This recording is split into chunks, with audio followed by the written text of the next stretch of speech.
So my first thing was Miss Bournemouth in 2006. I did that, and I won the second year, so I was titled Miss Bournemouth. Then I went on to compete at Miss England in the finals, and then I was introduced to Miss American Dream Girl, which was the biggest American model search at the time.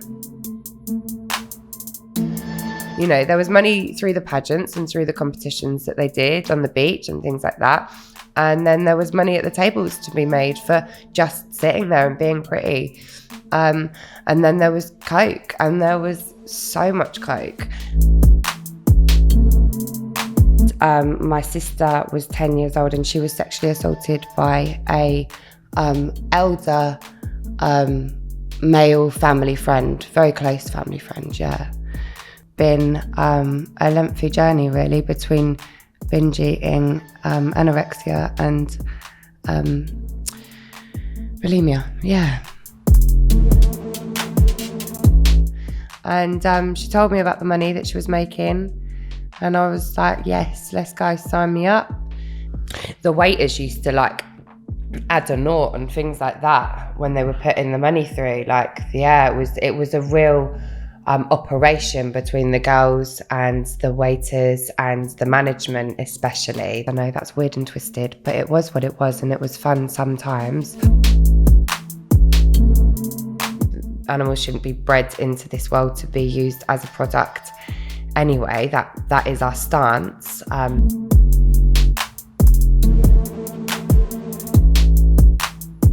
Tell me where my dog is now! But with much more volume.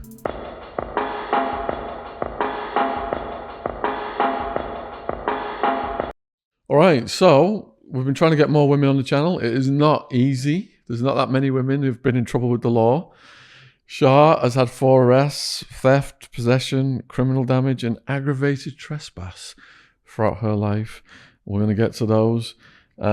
The final one was rooted in altruistic reasons as part of campaigning against animal cruelty, which is something my parents are really behind as well. So they're going to love this. All right, huge thank you for coming on. Yeah, pleasure to be here. It's going to be quite a journey, isn't it? Because you've had some serious ups and downs in between all this other stuff. Yeah. And there's some harrowing moments as well. So whereabouts in the country are you from originally? So I'm from Bournemouth originally, yeah, South Coast. And what was it like growing up there? It was nice. We had an amazing upbringing on the beach. You know, there's some beautiful beaches down there. We went to good schools. My mum provided for us really well. So, yeah, it was nice to begin with, yeah. What's your earliest memories? My dad, my biological father, left when I was 1 year old. So although I didn't remember that, my earliest memories are of that taking shape in my life and growing up. So my 2 sisters are older than me.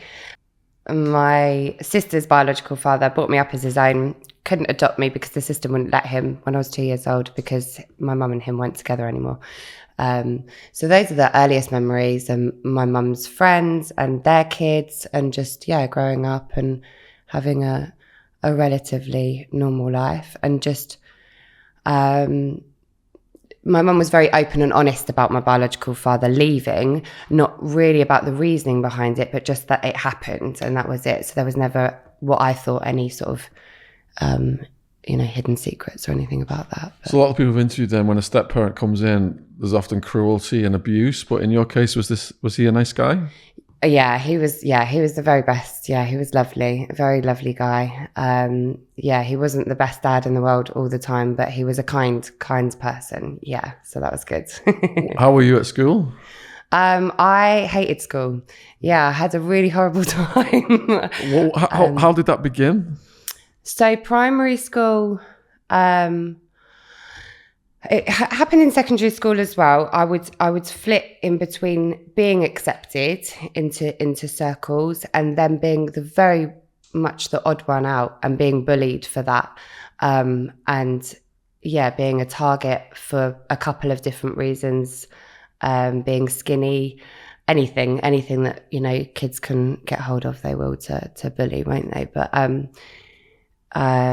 yeah, the boys were bullies as well at primary school. I remember getting punched in the stomach at one point by some lads, and then moving on to secondary school, I became a bit more of a bully myself and flitted in between, being quite aggressive and angry at the world, so taking it out on other people. Were you aggressive and angry at the world because you'd been bullied? And that, you know, some of the people I've interviewed, the bullying has caused them to like turn and just start giving it back.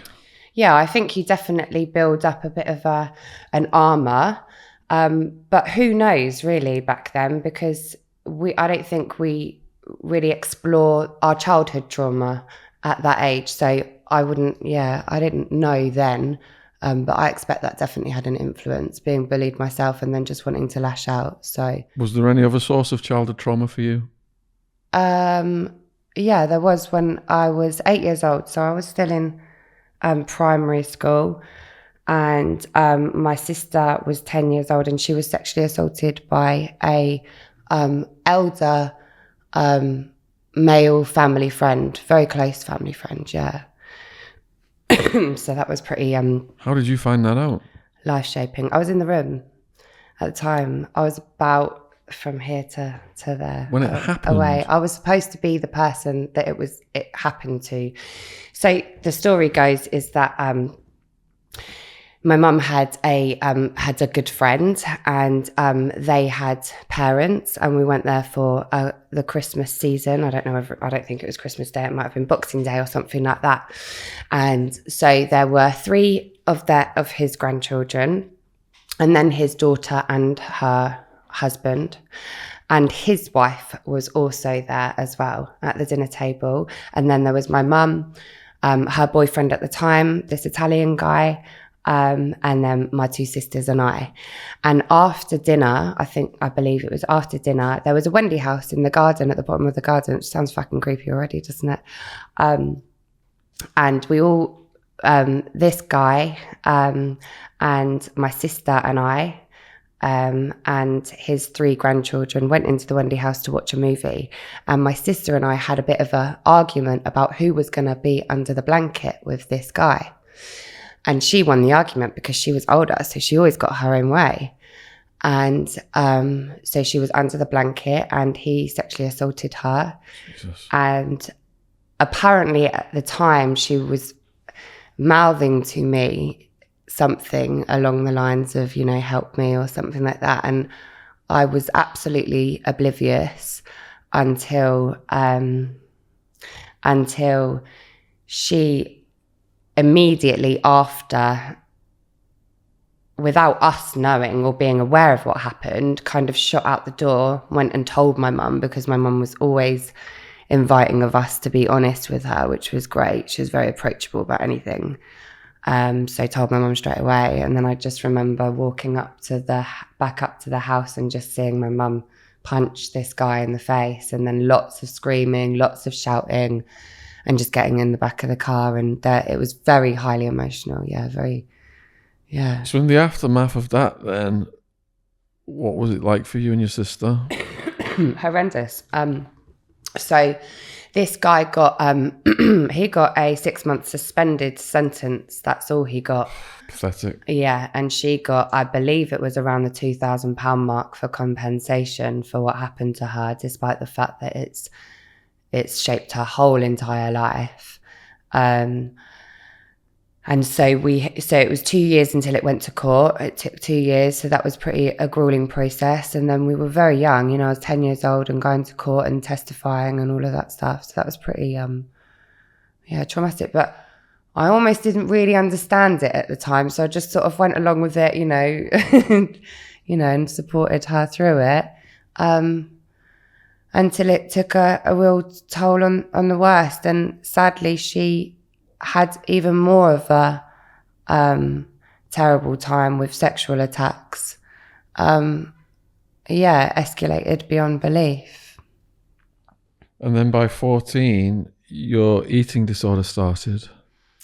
Yeah, so I was at school, just choosing my GCSEs, which was dance and drama. I was into performing arts, and my friend was making herself sick and introduced me to it and was like, we can do this and be skinny and beautiful. So I was like, cool, let's do it.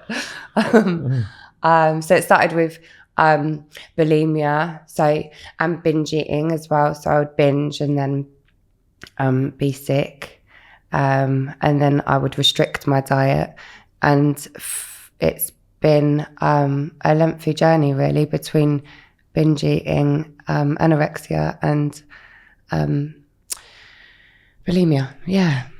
And you wanted to be a singer and a model? Yeah, that was the be all and end all for me. Yeah, I wanted to be a singer first of all. And that was really hard, of course. And I had a friend in school who was doing very well with it. She had a bit more money behind her, with her parents being a bit more wealthy than us. So she had all the equipment and the microphone and the amp and everything. And I was very jealous of her, but Mum scraped together and got it all for me. And I did my demo CD with this very dodgy guy, who I met through a couple of school friends when I was a bit younger, and we used to hang out with him all the time. I think that was probably my first experience with a pervert. Yeah. So bullying, predators, perverts coming into your life and your sister's lives. Is this, do you think, starting to give you a sense of injustice, even though you probably aren't thinking of it in terms at that age, but is it laying the foundation for this sense of injustice that you've got, obviously, to help the animals and stuff like that now? Oh, that's such a good question. Yeah, quite possibly has been weaved into my journey here. Because it seems like, you guys are getting brutalized even by the system, whereby the system does not give this guy an appropriate punishment. To me, that would create a huge sense of injustice for what happened to your sister. So the thing is, when something happens to us and there is an enormous amount of injustice like that, I am, without speaking my own sister's feelings and thoughts around it, although of course we've spoken numerous times, she must have felt that it wasn't bad enough for him to have been punished the way that he deserved to be. She may have felt all sorts of different feelings, like maybe it wasn't that bad, or, I don't know, anything like that. And then because of the longevity of trauma like that, it doesn't leave you ever. And therefore you're in a vulnerable state. And so when the following attacks took place, she was already really vulnerable.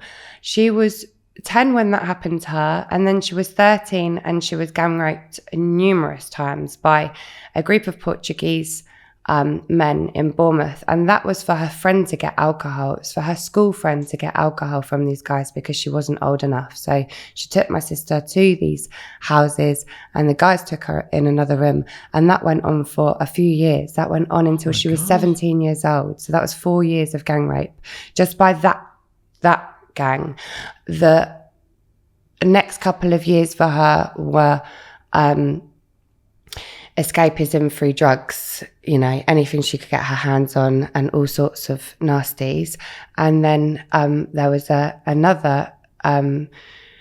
a Caribbean community in Bournemouth, and there was a group of men there who also took her to a house, a different group of men, and also gang raped her. So the vulnerability that's taken place, that's been influenced by the trauma that she's already been through. And how do you escape that? Like, give her a moment before she is able to, strengthen and. So were you in a perpetual state of bracing for this to happen again at that age? No. What I saw at home as the youngest and as the younger sister was my sister, who was in a lot of pain, projecting that in very many different forms. And when we were babies, now she does, but she loved me, enormously. It was hilarious. There's pictures of her getting in my cot and giving me kisses and things like that. It was ridiculous. Mum couldn't change my nappy without her and things like that.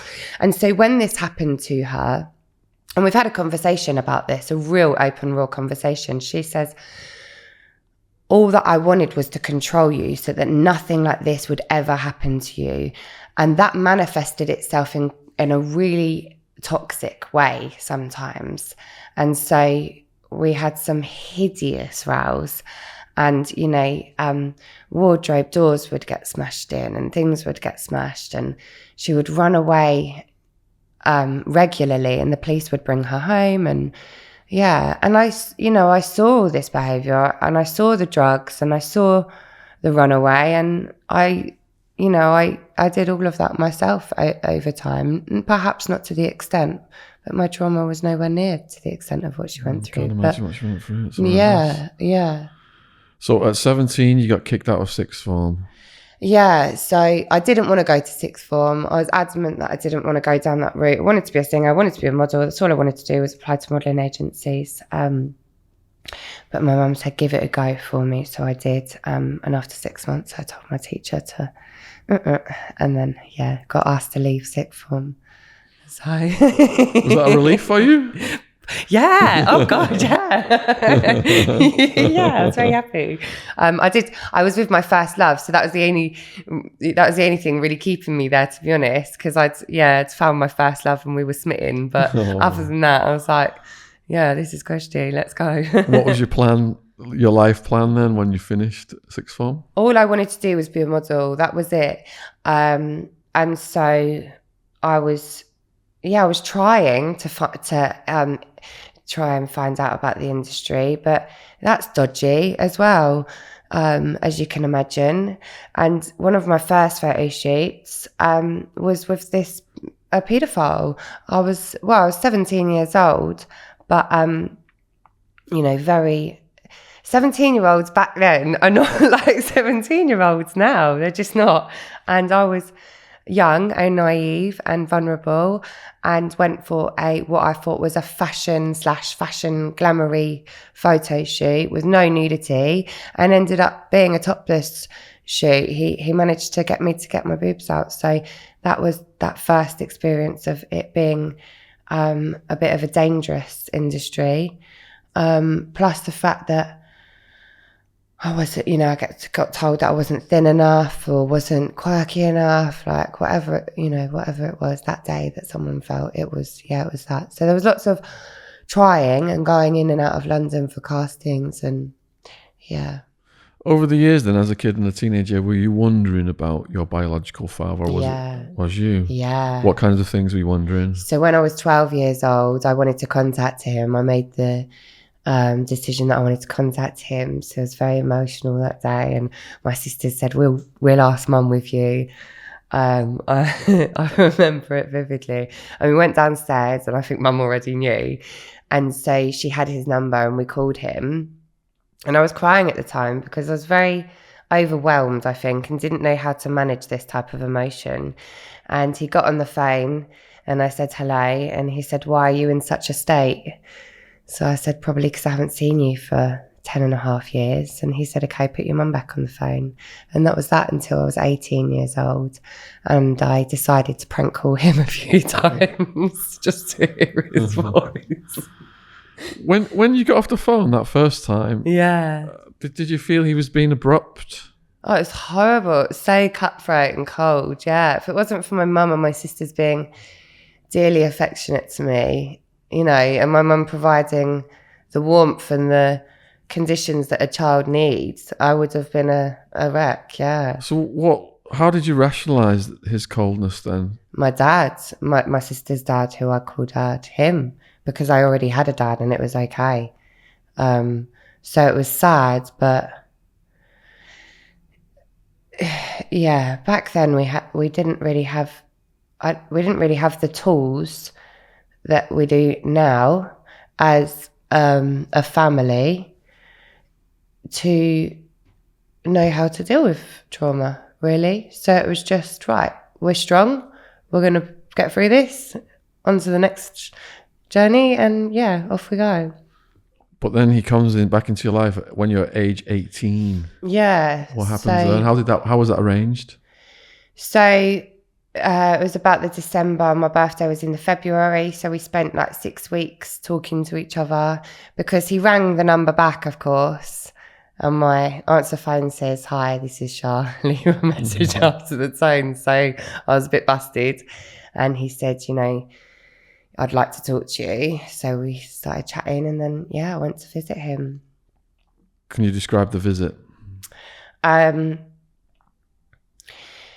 the first visit, it was nice. He was very extravagant, very, what's the word? I can't really remember the words. Charismatic? That's too nice. He was just quirky, like very, like obviously very into high fashion, like what he was wearing, and like, had this like persona that he had money. His girlfriend at the time was 20 years younger than him, and my mum had always said, I think he had 5 wives before her. So, he liked money, or at least people thinking that he had money, and that came across immediately. The house was very like high fashion looking, and we went for a meal. My boyfriend at the time came with me, so the first experience was okay. It was the second experience, and that got dodgy. What happened though? So I went up on my own this time. So it was, I guess, a couple of months after my 18th birthday. And I got to the house, and he had planned for us to go out for the night.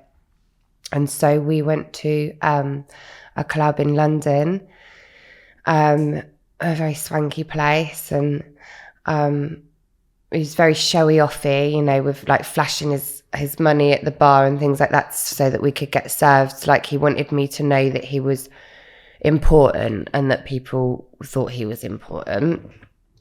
But he oddly and gradually throughout the night just showed behaviour that was just inappropriate.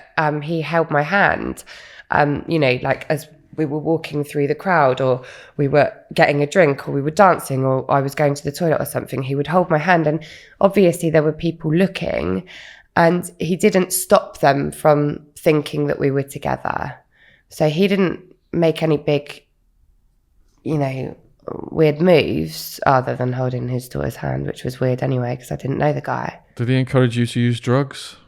Yeah, very quickly on. Yeah. So a few months down the line, he was getting married to this woman. I went to her hen do, and we did some coke together. And then within, I think it was, that night, that he found out that I would do it. And I found out that he did loved drugs. And that went with being, with the rich persona of London. Coke was a normality. So that escalated. And did you think that was strange, or were you just thinking that, I'm high on coke, this is all cool, like people do when they're on coke? I just thought this could be cool, because I was I don't know how old I was by this time. I was a little bit older by this time. 20s. Yeah, maybe like just before I was 20 or 20 years old, like a young 20. And so I guess I was like enjoying the cool sides of the fact that I could go there and party and be loved by parent figures at the same time. I don't know, that's weird and twisted, but it was what it was, and it was fun sometimes. It was gradual that my intuition was like, that's not quite right, that's not quite right. And by the end, he was pushing my head down to do a big line of cocaine. And he gave me my first pill as well, actually, yeah. Ecstasy? Yeah. I think I did that before I did coke. Yeah, I did. We was at his house, and we had been drinking all night, and then all of a sudden him and his Mrs. brought out a pill and we all took a pill, but I threw mine up straight away and went to bed because I fell asleep. Yeah. So the modeling then, you got into Miss American Dream Girl 5 times? Yeah. So, and his Mrs. was a model back in the day. Like she was really into editorial modeling. Like she really knew her stuff. She knew the industry. She was a distributor for her own brand anyway. And he was a photographer. Not that he ever photographed me, but he knew the industry. So that was helpful at the time because they paid for me to have photo shoots and things like that. But yeah, so my first thing was Miss Bournemouth in 2006. I did that. And I won the second year. So I was titled Miss Bournemouth. Then I went on to compete at Miss England in the finals. And then I was introduced to Miss American Dream Girl, which was the biggest American model search at the time that there was. So it was huge. And they used to fly the contestants out to the Bahamas, Nassau in the Bahamas, and they would rent the hotel out, and we would stay there for 9 days competing on stage and partying. Really. You didn't end up on any of these infamous billionaires' islands in the Bahamas, did you? Yeah, so you did. I don't know his. Can I say his name? Are you on about who killed E? He's a designer. This guy's a designer. His name's Peter Nygard. Oh my God, you ended up on his island. Are you joking? Do you know? I've interviewed his son. Pardon? Are you being serious? His son. Yes. Stop it. Yes. No way. Yeah. Ooh. Kai, his son's name is. Wow. His own son saw what a monster he was and went against him. Oh, there was He's in prison right now. Oh, is he? Waiting for extradition from Canada to America. I'm very glad.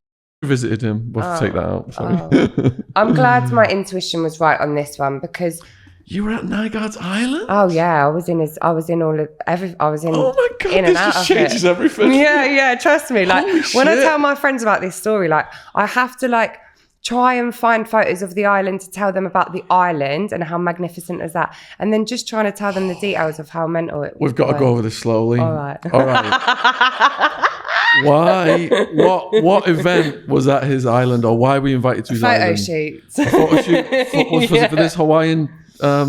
This is Miss American Dream Girl. So this is in Nassau in the Bahamas, and on the actual main island is where they do the stage shows and the pageant, the actual competitions. But whilst you're out there's several photographers out there, and so you get the opportunity to shoot with these guys, and they are pushy beyond belief. Oh my God. So they'll do from anything from bikini to porn, so nude open leg, and they would push and push and push until they knew that they'd reached their limit, and that was where they was gonna go on the photo shoot. Luckily I don't think. Oh, actually, no, I did do topless. Yeah, he ended up persuading me, and I don't have this photographer, and I don't have those pictures. He has those. So yeah, it was all very. So arriving at the island, then it's quite impressive, isn't it? The way it's structured and the statues and stuff. It's absolutely it's sensational. Did they take your passport right away? Because a lot of the girls who've complained about things that have happened, horrible things, they couldn't, they took their passports and drugged them up and all that kind of thing. I can't remember whether they took our passport or not. And he wasn't there at the time. So it was just photographers and models at the time. Yeah. But where we were changing was the gym, and it was all mirrors, all of it, and it just was like we was all getting naked in there and stuff. There was 100% cameras, like you could feel it, and obviously security wise, like the place was covered. So I think I was probably mindful whilst I was there, but also just upon reflection and obviously learning what I've learned about paedophiles over the last however many years of my adult life, I've been like, shit, was really dodgy. Yeah. So did you think you were like, you had your head in the lion's mouth? Well, there was a lion there. There's a big, massive. Have you seen it? Yeah. I've got pictures. I've got so many pictures of me on that island. We're gonna need some of those for the trailer. I've got so many pictures of me on that island. How many times were you at the island? Just once. Just the once, and he wasn't there the entire duration. He wasn't there. But we partied. Like, what were the parties like? Yeah, hard. I mean, that day we were all shooting, so it was a lot of work on the island, but we were still partying. It was mad. Like, alcohol only, drugs? No, loads of cocaine. The first year I went there, I didn't do it, and I was so against drugs. And my friend did some coke and didn't get home until like 10 in the morning to my hotel room, and I was fuming. I was so upset. And then the next year I was like, yeah. So yeah. So the judges, there was 50 judges at each time. So there were 2 pageants a year. So there was the summer finals and then the I don't know, finals, world finals, can't remember what it's called. And there were 50 judges, and most of them came over from America. They were club owners, doctors, plastic surgeons. All of them were wealthy. Some of them are my friends now, you know, and some of them I trusted. And some of them were not trustworthy. I hung out with my friends who were my friends and never put me in a dangerous situation. Not even one of the guys that was older who we had a bit of a thing for. He never went there with me. But there were older guys who were probably more wealthy, and they liked us to be Lady Luck. So we would go in, because in Nassau, the hotels have all got casinos in them. It's a bit like mini Vegas. And so we would all go and sit at the casino tables, and we would be their Lady Luck. We were playing with $5,000 chips at a time. Like, I just wanted to take one of those chips and bust. But so we would make money. You know, there was money through the pageants and through the competitions that they did on the beach and things like that. And then there was money at the tables to be made for just sitting there and being pretty. And then there was coke, and there was so much coke. Yeah, like me and my friends, the guys, and then, I mean, it was typically the 3 English birds that were out there on the gear over the American girls. A couple of the American girls were doing it, but we were we had the stamina. And that was a ride, you know, like 2 hours before I was supposed to be on stage one day, I was, like I'd been off my nut all day. We were doing tequila shots off each other's bodies on the beach, you know, and partying in paradise. It was amazing. But then I had to be on stage and look prim and proper. So it took me 5 times to win a title. And by then they were just like, just give her a bloody title, please. Yeah. So you said your discernment was such then you clicked up with the people who weren't the predators, but there were predators there. Were there also girls there who looked like they were underage? You perhaps, you know. There was definitely some inappropriate behaviour going on. Like there was, sometimes the more you talk, the more you remember as well. And there was... 'Cause it's come out now about the pamper parties and all this stuff. So there was warnings about girls being raped, like some years. Like the year before I think I first went there, this girl was dragged down wherever by one of the chefs in one of the kitchens. One of Nygard chefs? No, I don't think so. I don't know whether anything happened at Nygard's because I can't remember vividly, but I do remember feeling very uncomfortable and seeing things that made me uncomfortable, seeing the girls do things that made me uncomfortable for them. Like but what? Who was I to say? What were they doing? Going further in photo shoots that than they had intended to. You know, and... body language and touch and things like that, you know, all of it just takes a place, doesn't it, around like predator culture. And I can see it, like obviously I saw it when I was fucking 8 years old with my sister. And so, yeah, it was unnerving. It was definitely risky. And I think that There was another time when I was there and this other girl claimed that this other guy raped her as well. I don't like the word claim. This girl had said that someone had raped her. And so, it went down. And that was on the main island as well. So at Nygard, during the photo shoots, it was just dodgy, and there were so many different compartments to this island, you know, like you would have to go down this like rocky water slide to get to the next part. Wow. And the beds were suspended over the water, the actual beds, you know. The baths were just rock pools. Like, so if you wanted a bath or a shower, you're going to fucking go in like, yeah, it was like Robinson Crusoe, but like, yeah, it really was like absolutely, yeah, mind blowing. Like if it wasn't owned by a pedo, it would be a wonderful, sensational place. Yeah. Did you interact with any famous people by this point? Over there? Or any time in your life up to this point? I don't think so. Any famous models were going to these locations? No. I mean, there's probably models there that have done extremely well. Like the girl that I went with, she ended up marrying her, going over to America and marrying her agent. And then, yeah, so it happens. I mean, yeah, she did really well. Like the girls, some of them did really well. So, yeah. So what was your life like in your mid-20s?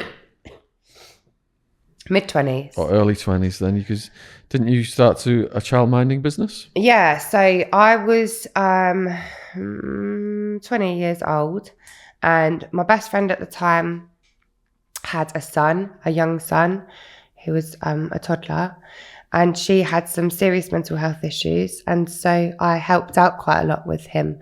Even though I was young myself, I was still really good with kids. So helped out a lot and was having him often. And so decided to make it a childminding thing.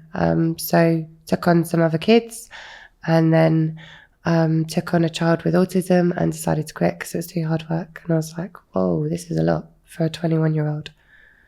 Yeah. So then came pole dancing? Yeah. My friend at the time, who I met through my ex-boyfriend, they were family.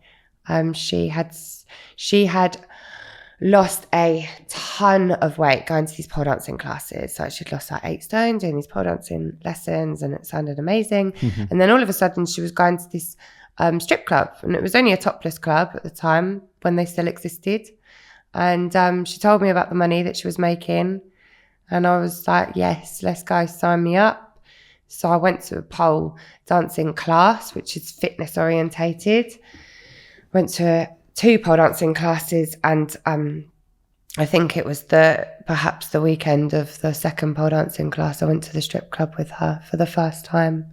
Yeah. And this took you to Spain? It did eventually, yeah. I hung out at this in the south coast of England for a little while, stripping. And was there any dramas during that period? Just a lot of drink and drugs, yeah. Like we were drinking enormous amounts and like dabbing ecstasy and sniffing coke.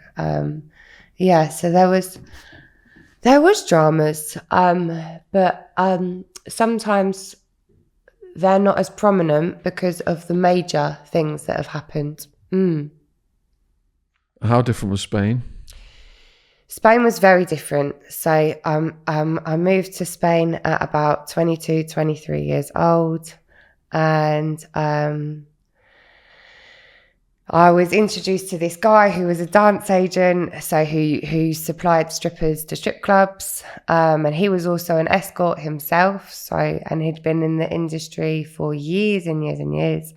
And so I arrived at this. I had a girlfriend at the time. I was seeing a girl at the time, and so she was going to come over with me, and so she did. And then she left, and this guy had dancers staying at his house. So like I walked in the house, and there's just like 3 strippers just laying out the place, smoking ganja, like a couple of dogs. It was like heaven. I was like, oh my gosh, thank you. Me and the girlfriend split up because she wanted to go and travel, and then I ended up getting with this guy. Yeah, the owner of the house. Yeah. And dancing in a strip club in Port Banús.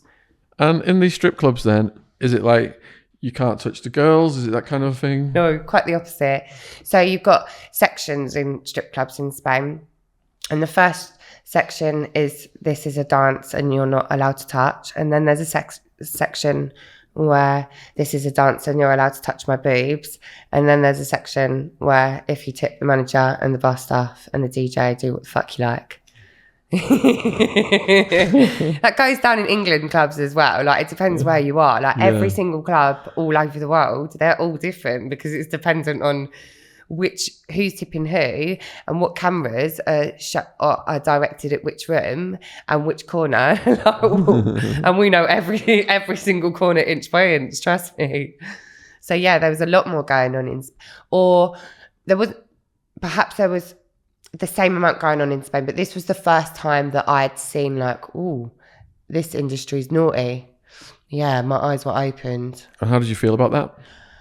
Well, a bit gross sometimes because I was touched up so much. So it's so annoying, you know, when you are young, like you're a baby stripper and you don't want to be touched. You just want to do your lap dance and then get your money.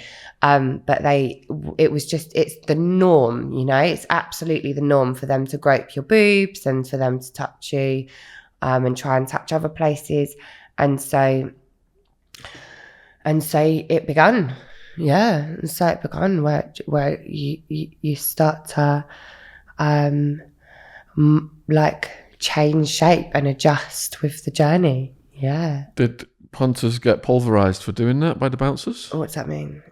Beat up? Oh yeah, I've seen a couple, but not in Spain, not there. No, no. Was it in England before that? You saw that? Yeah, I saw a couple of. I think a couple of guys got taken out the back and beaten up a couple of times. Yeah, one for touching my knee once.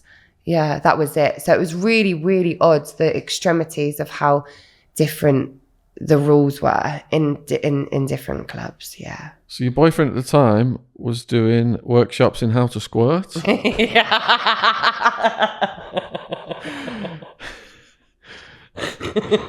I mean, how long does a workshop in how to squirt last? I don't know. I never went to one. It's making me He didn't ask you to... No, because he just performed his skills on me. So I didn't need to go to the workshop. I didn't need to learn that stuff. He did lots of different stuff. He did lots of different stuff. I think we're curious about this workshop. I know. I could all tell. the men, I mean, it's predominantly men on this channel now, and they're all wondering what it takes. What, can you give them some advice? I can tell you exactly how to do it. Go on then. I can't. I'm sweating. I'm trying, lads. Oh my God. If they come on my socials and pay me, I'll tell them. But there was a dark side to this character. Oh yeah. Because he was drugging you up. So I was given GBH every night, the liquid date rape drug. He did that with all his girlfriends, actually. Yeah, it was a thing. And it was a consensual thing, you know, it wasn't like behind my back or behind their backs. But we got wild. And I say we, like, along with the other girls that had got with him. So that's when I think my sexual experiences like exploded, like with regards to what I had done in a bedroom. And not all of it was good. Not all of it was nice. But there's definitely an internalized issue that I have had and many, many other people have had. I know that when we're in situations, sometimes we do what we think we should do, especially in situations, in sexual situations, and when the other person is extremely dominant and scary as fuck. So with gamma hydroxybutamate, if you take a little bit too much, you go unconscious, or if you have Right. alcohol with it, there's a reaction. Right. Are you saying that this guy was going Bill Cosby on women?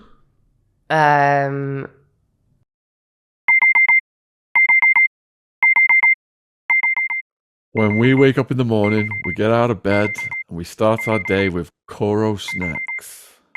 Coro is a healthy snacks brand focusing on bringing additive-free, natural ingredients to their customers with fair prices in bulk packaging. They have everything from nut butters to free from baking ingredients to cooking essentials and, of course, the snacks.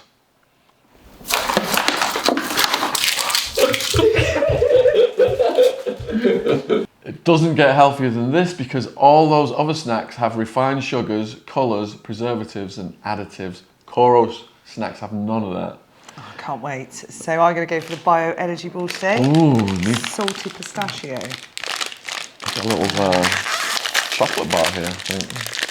Oh, the coconut chocolate bar. Mmm.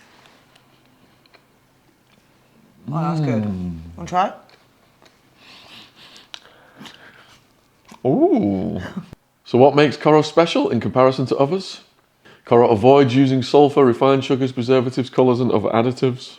For a 5% discount on Coro's products, use the code TRUECRIME with no space in between true and crime. The link to Coro's online shop is in the description box on YouTube. Thanks for supporting our sponsor. No, because I don't know that. But I just know my own experience behind that bedroom door.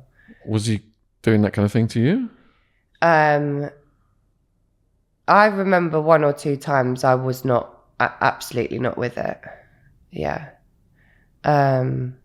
Yeah, and I remember one time taking too much and nothing happened. Him just leaving me in the bed, but I was full on, I was full on out. But the other 2 times, it's just that right at the edge, right at the limit of where I'm still a person that can make a noise and move, but not really because I'm fucking tied up and I don't really have the capacity to say to you, actually, this is not. And there's one occasion where I said no several times and he continued. And that's quite scary to say out loud and to voice, especially knowing that people are going to see this. But that happened. Do you think he was taking advantage of your adventurous spirit? I didn't have an adventurous spirit. He was taking advantage, full stop.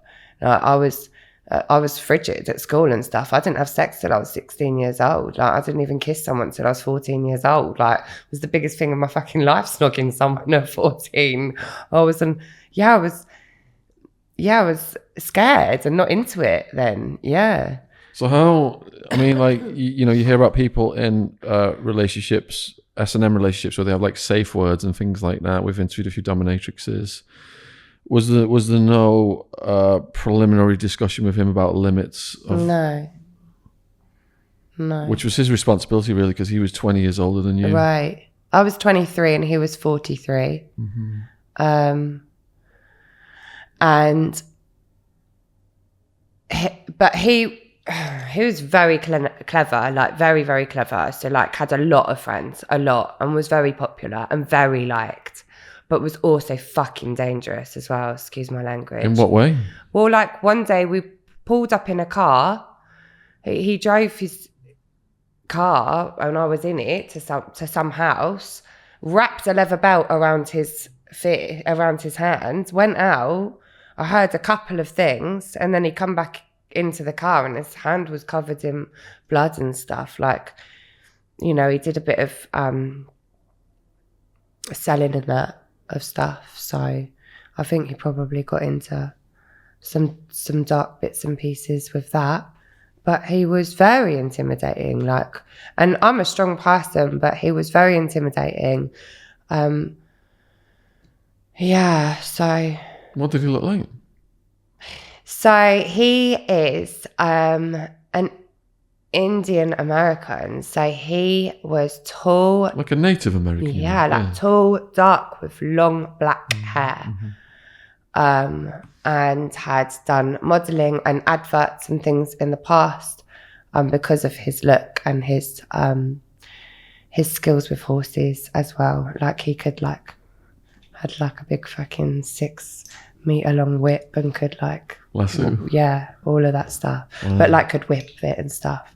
Like when we went to a swingers convention to work out once, like he had all of the stuff. Yeah, he was a cowboy. He was a cowboy. And did you say how you met him? When I moved to Spain, he was the owner of the house.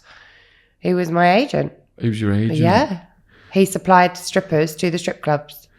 And you said you went to a swingers convention and you were operating as a dominatrix. What do they involve? No, I was a performer there. So me and my friends had a bit of a dance troupe because we were strippers. Anyway, we had dance experience.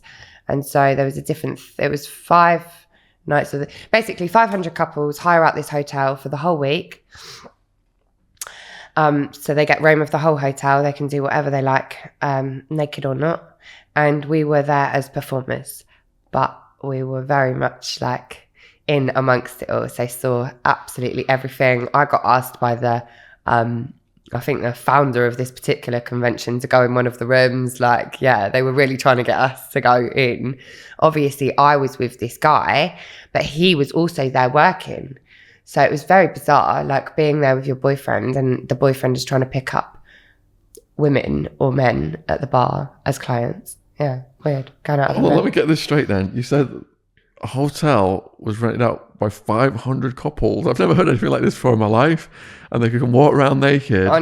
So are all these people, are they swinger couples, all of them? Yeah. So we were sitting by the pool. Everyone's just going everywhere. They're all naked. They're all fucking each other. They're all doing whatever they want, whenever they want, however they want. We're sitting by the pool just dangling our legs in, and there's some girl getting finger blasted by this guy, and there's about 15 men and women just stood right around her, and as soon as she comes they're like, "Hooray!" like literally just next to her, like all just out by the pool side. We're performing at night and there'll be just guys literally just there, both getting blowjobs, or one girl sitting on the big mechanical cock. Everything, like one girl tied up to this big black X cage thing. All of it, like all the kinks all went down. And then the rooms, there was like a few different rooms that they had organized to be specifically for just sex rooms, basically like gangbangs. And so they had like just mattresses, like fancy mattresses and cushions all over them, so you could just go in there and just gangbang. You guys heard of this kind of a thing at this scale? Have you ever filmed anything like this, James? It's a bit more than the naturist cleaners. Oh yeah, they were going in. Yeah. So you said you had to do a performance. What was your performance? So we would dance each night. So it was a choreographed routine that I would make up, and I did all the costumes, all the set design, music, everything. And we would perform, and then afterwards we would podium dance just to keep up the energy in the room. And so there was different themes each night. And so we would have, we were body painted, or we had like a slutty fetish outfit on. We as a dance troupe, I had to choreograph routines and did all the set design and all the costumes and music and everything. And what kind of costumes? So there was a different theme each night. There was white night, fetish night, Hawaiian, cowboy boy and cowgirl, with a big mechanical bull. I won. I stayed on it the longest. It was great. And so we would, slut up the outfits and put them together, perform our routine, and then we would podium dance afterwards to keep the energy up in the room. What was your favourite theme? White, I think, because we got body painted. We were topless, and it was really cool. We had body paint, all whites and sparkles. Yeah, it's very wow. It was fun. It was really, really amazing. Like just such an amazing experience. Yeah. How did your relationship with this man end? I left without telling him that I was going for good. My friend and I, we were going to a festival in the UK, so we were flying back for that. So I took my favourite, because all my stuff was out there, everything that I had. So I took all the bits that I wanted to keep, And by this time, I'd become a bit of a hippie. So I went out there and I was into the shoes and the clothes, all, you know, high fashion stuff and expensive clothes and shoes. Had mounds and mounds of accessories and blah, blah, blah. And then by the time I left there, I was just a bit of a ganja smoking hippie. Like I didn't really care for nice things. So I got my favorite things and put them in a suitcase. And he said, I know you're not coming back. And I just had to keep up the act and just say, yeah, of course I am. Of course I am. The day before, he'd thrown me up against the bedroom wardrobe. And the night before, he'd hit me out of bed, and it was weird because it wasn't a punch or anything like that, but it was such a strong force of a hit that I flew out the bed. And I would, you know, my mum had always said, you know, like, don't go there. If a guy hits you, like, we move. So as soon as I'd seen that, I thought, if you're capable of that, I don't know what else you're capable of. You've manipulated everyone else to think you're some charming guy because you help people, because he did help people and put people, you know, put the girls up and things like that. So he was seen as this great guy. But I had it, you know, I saw him behind closed doors and when people weren't looking, and it wasn't pleasant. Yeah. What kind of a relief was it when you got back to the UK then and away from him? It was nice. It was fun. Went to Newquay and did a season in a strip club in Newquay for 3 months. Was that tame relative to Spain? Yeah, it was. Yeah. Yeah, it was great. It was great. It was lovely. Yeah. We just smoked loads of weed, went to the beach in the days and drank coffee. Then we'd go to this strip club at night. This strip club was the cleanest strip club I've ever worked in my life. There was a piece of masking tape. So you would sit there and there'd be a bit of masking tape about half a foot in front of you. And I wasn't allowed to cross that masking tape. So it's very awkward lap dance if you're not allowed to even hold the guy's shoulders or something like that. Do you know what I mean? We weren't even allowed to lean over them, or no grinding of the lap or anything in this place. But they loved it. It was brilliant. They absolutely loved it. You know, the clientele, they was, you know, very young, and they'd be on stag do's and birthday parties, and it was Newquay, so it was fun. Yeah, we were in Newquay. I did my first line of cat though once in Newquay. That was fun. So you moved back to Surrey? I met a guy actually in Newquay. He was with a group of his friends who were doing a birthday party. He wasn't a strip club goer. He was just being a sport, you know, and I gave him a lap dance and was like, I want to take you home. So took him home that night, and we were together for 2.5 years. Oh, shit. Yeah. Was that a healthy relationship? It was a very healthy relationship to begin with. Yeah, it was lovely. Very funny and romantic. It was lovely. It was a nice experience. If it wasn't for him, I would probably just have lost all hope. But because I've had experience of a nice guy, albeit a bit boring. Yeah. And what was your career during the Surrey years? I was a membership sales consultant at health clubs. That was the only job that I seemed to like. I wonder whether it's because of the social aspect that went with it, because it's a young industry. But I was also, to begin with, I was still stripping at weekends. I was going down to Bournemouth and coming back up to Surrey, and then I moved to Surrey, gave up the dancing, and then set up my pole dancing business. Yeah, I had a pole, and so I found a studio to rent and set that up. And then when we broke up, I stayed up there. I stayed up in Surrey because the pole dancing business was going well. I'd made some friends, and so I thought, what's the point in going back to Bournemouth? And then I started stripping again. Yeah, once he'd gone. And then there was the tragedy of your mum getting diagnosed. Yeah, so I was 27. I was about to go to work. I was working in. I've missed a chunk. I worked in a club in Hammersmith. Did you want to go back? No, it's just a section. I can insert it. I worked in a club in Hammersmith on and off for a few years between Spain and Newquay. That's what was my main club for a while, but it didn't come into being my home club again until after this. So in between Spain and Newquay, I was in London and we would stay above the strip club.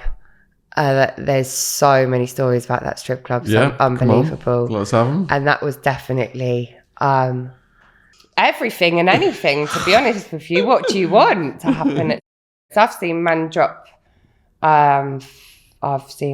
40 grand in a night in a club before, have his cock sucked next to me. Are these like oil tycoons or something? There's business people. Yeah, because it was easy to come from town and just stop at Hammersmith, because that's the branch that I was at, and then they'd go home to their lovely wives and children after they'd got absolutely mashed up in the corner of the VIP and they had all their bank accounts emptied.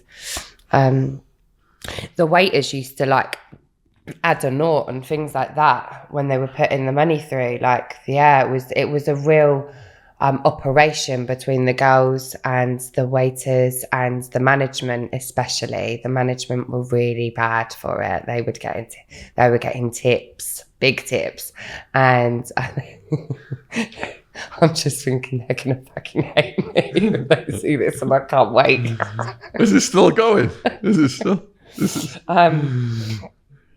Yeah, they're all still open. It's still open. It's different management, I think. So if they're adding zeros on, aren't they burning through the customers though? Things like that, it was weird, yeah. But I guess it would depended. Like that was like just a one thing that they did. Do you know what I mean? Maybe if that was just like a £60 thing, they'll put 600 through or something like that instead. But when it comes to the big money, like you just load them, like just keep loading them on, just keep tapping.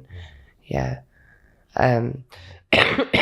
And anything went in that club. Yeah, I saw it all. And when my first section in that club, I wasn't really doing coke and drinking. I was smoking a lot of weed. So it wasn't really that dark for me. Like me and my friend used to go off and smoke a joint, do our dances, and then we'd go and have the munchies at the end of the night.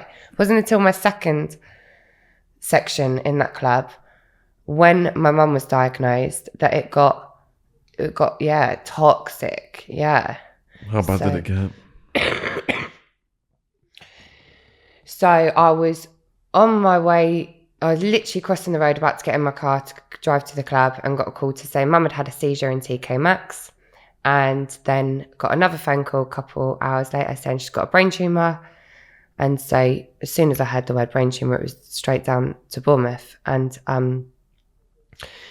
my sister at the time, my eldest sister, lived in Australia at the time, had lived in New Zealand for 6 years, had just moved to Australia. My other sister was also abroad, and I got to the hospital and mum said, brace yourself, Char, this is going to kill me. Well, she said Charlotte, because that's what she called me. Brace yourself, Charlotte, because this is going to kill me. And that was it. It did, eventually. She got given 3 weeks to live. At one point, she survived 15 months though. She's strong, powerful woman. She wasn't going to be told when she was going to die. No. She planned everything from start to finish, including her funeral. She went in her funeral. She always wanted an electric blue SLK Mercedes. So she had a coffin that was an electric blue SLK Mercedes with a registration plate saying "Going Out in Style" on it. So yeah, once she had that diagnosis that she was terminally ill, all I heard was, my mum's going to die. What the hell are you going to do? Like, this is going to ruin your life. She was a good mum, you know. I know that not every mum is good, and I know that people don't have good relationships with their mum. We were lucky, we did. And so it was almost immediate. As soon as I left the hospital, I think it was the first weekend, I finally left the hospital and went and saw my friend. And I hadn't smoked weed for a year. I wasn't really drinking or sniffing too much. She passed me a joint and that was it. And then I think within a month I was drinking heavily. And then I think yeah, then she, yeah, she bought me some poles to set up a pole studio. She really wanted to set us up camp before she left. So she did that. She made sure my sisters was okay.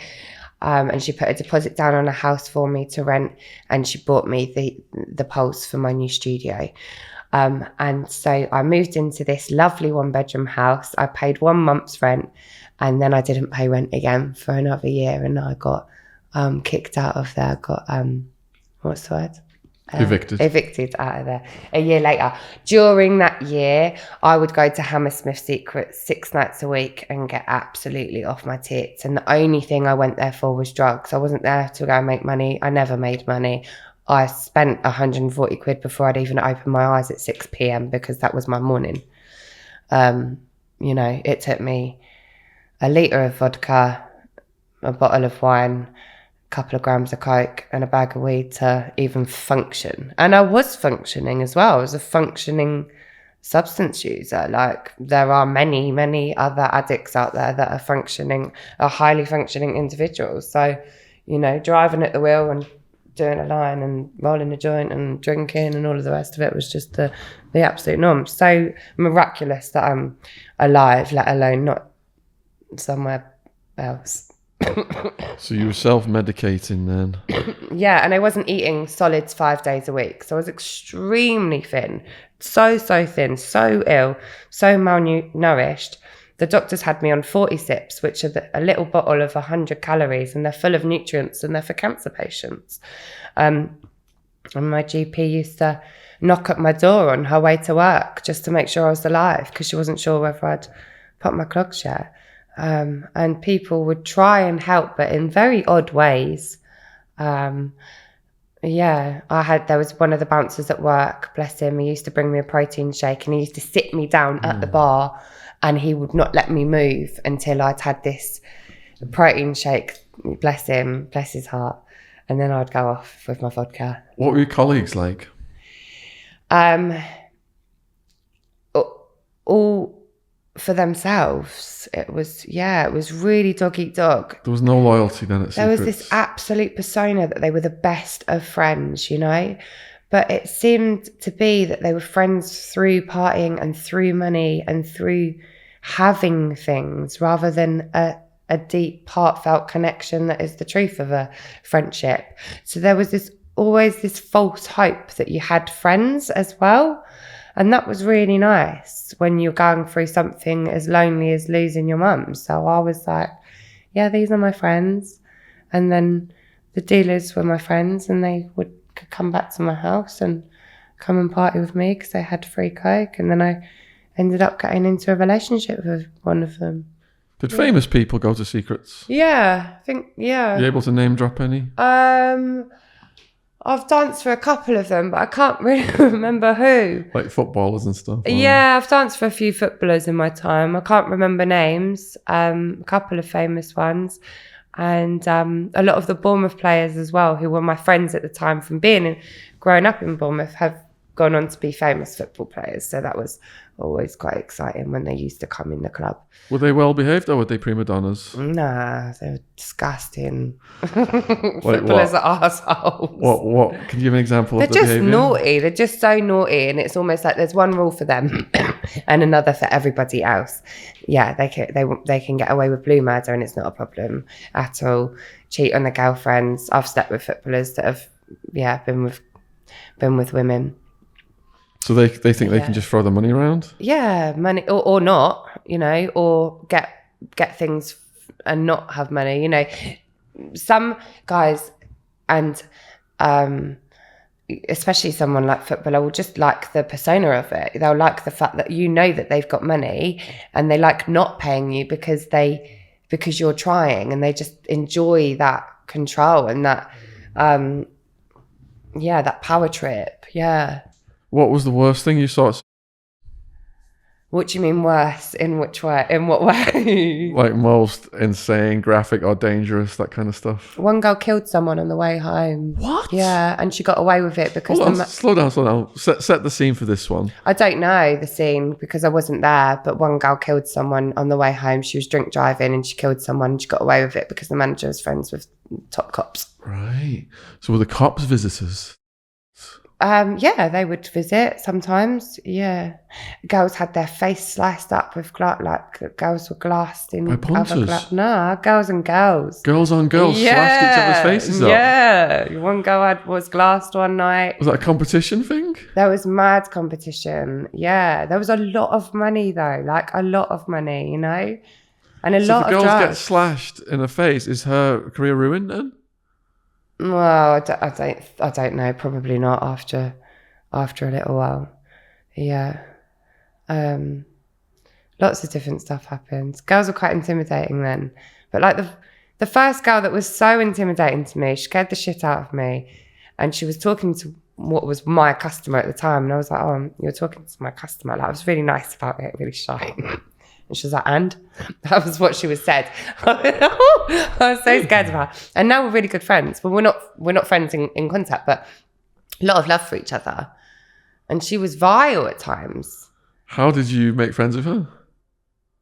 Because they would pick and choose when they would want to be friends with you, the top girls. Yeah. Until I was a top girl myself, it was wait until you're chosen. And one day we'll like you, and the other days we won't like you. But they also knew that I was the girl with the gear. So I was their best friend a lot of the time towards the end because I always had gear and they knew it. And they would always come into work and I've seen this a lot with other friends as well. And that was like, oh, I'm not going to do any gear tonight. Like, I'm just going to have a drink or two, blah, blah, blah. And they know it's because they don't want the guilt of buying it themselves. Whereas I don't want to have to try and find it. So I used to stash up my little bag. Like, yeah, I was prepared. So in a good night, how much could a top girl make? Grands and grands and grands and grands and grands. Yeah. But was it just blitzed on coke and alcohol and partying? Nah, these girls had houses and cars and businesses. Yeah. That's good. Yeah, and gear. They could afford it all. Yeah, trust me. Yeah. Yeah. Yeah. They could afford the parties, saying yes to everything, the clothes, the shoes. Yeah. They still can now. I've got some dear friends that are strippers, like one friend especially, she's a very close friend of mine, and and she can afford it all. Yeah. She was never a gearhead or anything, so that was nice. But also there's such like when I was the last club that I worked in was in Bournemouth. I went back to Bournemouth and worked there. I would still drive there each weekend, which was absolutely insane. But the community of girls that we had there was lovely, and I'm still very good friends with a couple of them because of that. We'd seen each other at our worst and best. I'd had years there where I was absolutely off my head on drink and coke. Then I'd had years there where I was just drunk, and then I'd had years there sober, and there was just never any judgment. It was always just like, it's cool. She's doing this now, is she? Okay, cool. So that was nice. That was a nice experience after the cutthroat of Hammersmith. So how bad did your self-destruction get after your mum's death? It was bad. I couldn't afford anything, absolutely anything. But I managed to find myself coke and alcohol and weed every single day without fail. I owed drug dealers money numerous times. And I was also addicted to Valiums. So I was taking uppers and downers. I was taking temazepam like they were Smarties, or diazepam, or Xanax, anything like that. So it was bad because I was very, very ill. It was bad because I wasn't supporting my sisters being carers for my mum. I just couldn't even see her. I'd go down, I'd drive down with the intention of spending time there or helping out perhaps. And within an hour I'd be in the car getting back on the road to Surrey, calling a dealer and saying I'm on my way, because I just couldn't even bear the visual aspect of it all. And then it got so bad and I was paying no bills whatsoever. So I was having bailiffs knocking at my door at stupid o'clock in the morning. I remember having this lovely house, and I used to have towels over the curtains because I was so frightened of any peep of light whatsoever coming in that house. It was an absolute, it was a den. And I was having bailiffs knocking at my door.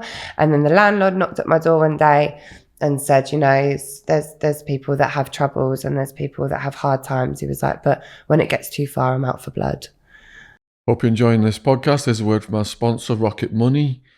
The other day, I had to cancel 3 Amazon Prime memberships. I had a personal on the UK Amazon, US Amazon, company account, US Amazon, UK Amazon. Do you understand how hard it is to cancel these bloody things? That's why Rocket Money makes these things so much easier, formerly known as Truebill. The app shows all your subscriptions in one place and cancels what you don't want for you. Rocket Money can even find subscriptions you didn't know you were paying for. Just like with me, with my 4 Amazon Prime memberships, you may find out you've been at least double charged for a subscription. To cancel a subscription, all you've got to do is press cancel and Rocket Money takes care of the rest. Get rid of useless subscriptions with Rocket Money now. Go to rocketmoney.com/Sean, SHAUN. Seriously, it could save you hundreds per year. That's rocketmoney.com/Sean, SHAUN. Thank you for supporting our sponsor, Rocket Money. Links in the description box. Cheers. And that's when the whole eviction took place.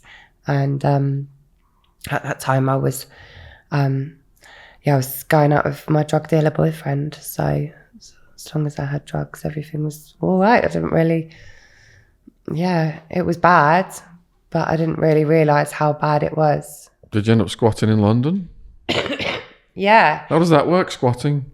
Well, it wasn't like a dialect building or anything. It was actually, he had contacts in the estate agency business and he got wind of an apartment that he thought was supposed to be empty and told me that I was allowed to stay there, of course, to make me feel better. And so I did. All my stuff fitted in my car, and then I had my car at loads of other different people's places over the time. But one day I woke up to an estate agent walking a couple around the apartment. What's an NSA agent? An estate agent. Oh, an estate agent? Yeah, they walked in the lounge where I was lying on the carpet, half asleep, half not sleeping. And it was that. Your face there. What was the conversation? It was horrible. It was mortifying. Can you describe it? I was so embarrassed. Like, this is the first time that anything has happened like this to me before. So first of all, I was mortified. And just before my mum got diagnosed, the week before my mum diagnosed, I got a dog. I bought a puppy, and she was with me at the time as well. And the estate agent showed this couple around quite quickly. And then my dog was going mad, and he was like, I'm going to kick your dog in a minute if your dog does. Because I was trying to gather all my things and get out there as quickly as possible. I had things in the garage. I don't know where my head was at. I was thinking that I was living there or something. I was definitely not. And I remember putting my nose up to his nose and saying to him, please kick my dog, because I need a reason to kill someone right now. I was at the absolute end of my tether. I just said to him, please do it by all means. Obviously he didn't, and I'm glad that he didn't, but it was that. And I was so upset with my boyfriend, and he had a nice BMW, and he pulled up and he stood on the side of the road, and I got in my car and I looked at him and I smashed into his car over and over and over again. Just kept driving into his car, looking at his face. And then I lined my car up next to his car and took the side of his BMW off with my shitty old car that I had at the time. And was like, thanks for that. See you later. Was this one of your arrests? No, he wouldn't have dared. No way. He was a drug dealer and he was involved in some really naughty stuff. He wouldn't have dared.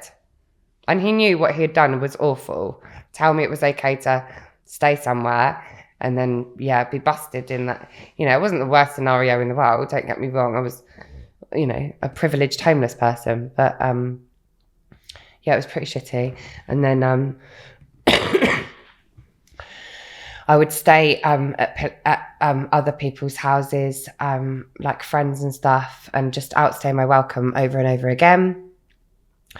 And then my friend's boyfriend's dad was dying and was in a hospice or a hospital, and he had a bed sit. And so I went and I squatted there for a bit and no one knew.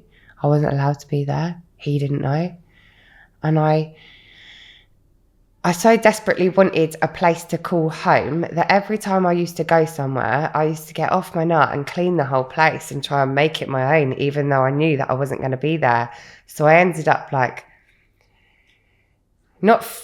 ended up bagging loads of his stuff up and things like that, like almost acting like I was actually going to live there. It was really bizarre mentality, but I guess it was just something that I fixated on the time because I was desperate for something to fixate on, I suppose. But so got kicked out of there eventually. You're clinging to the hope of stability, but it's not happening.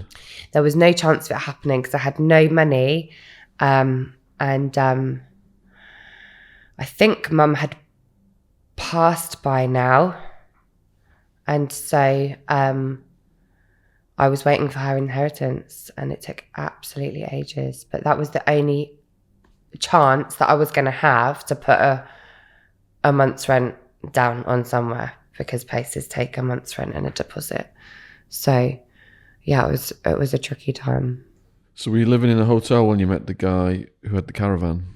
So I'd managed to borrow money daily off people for drugs and for my hotel stay.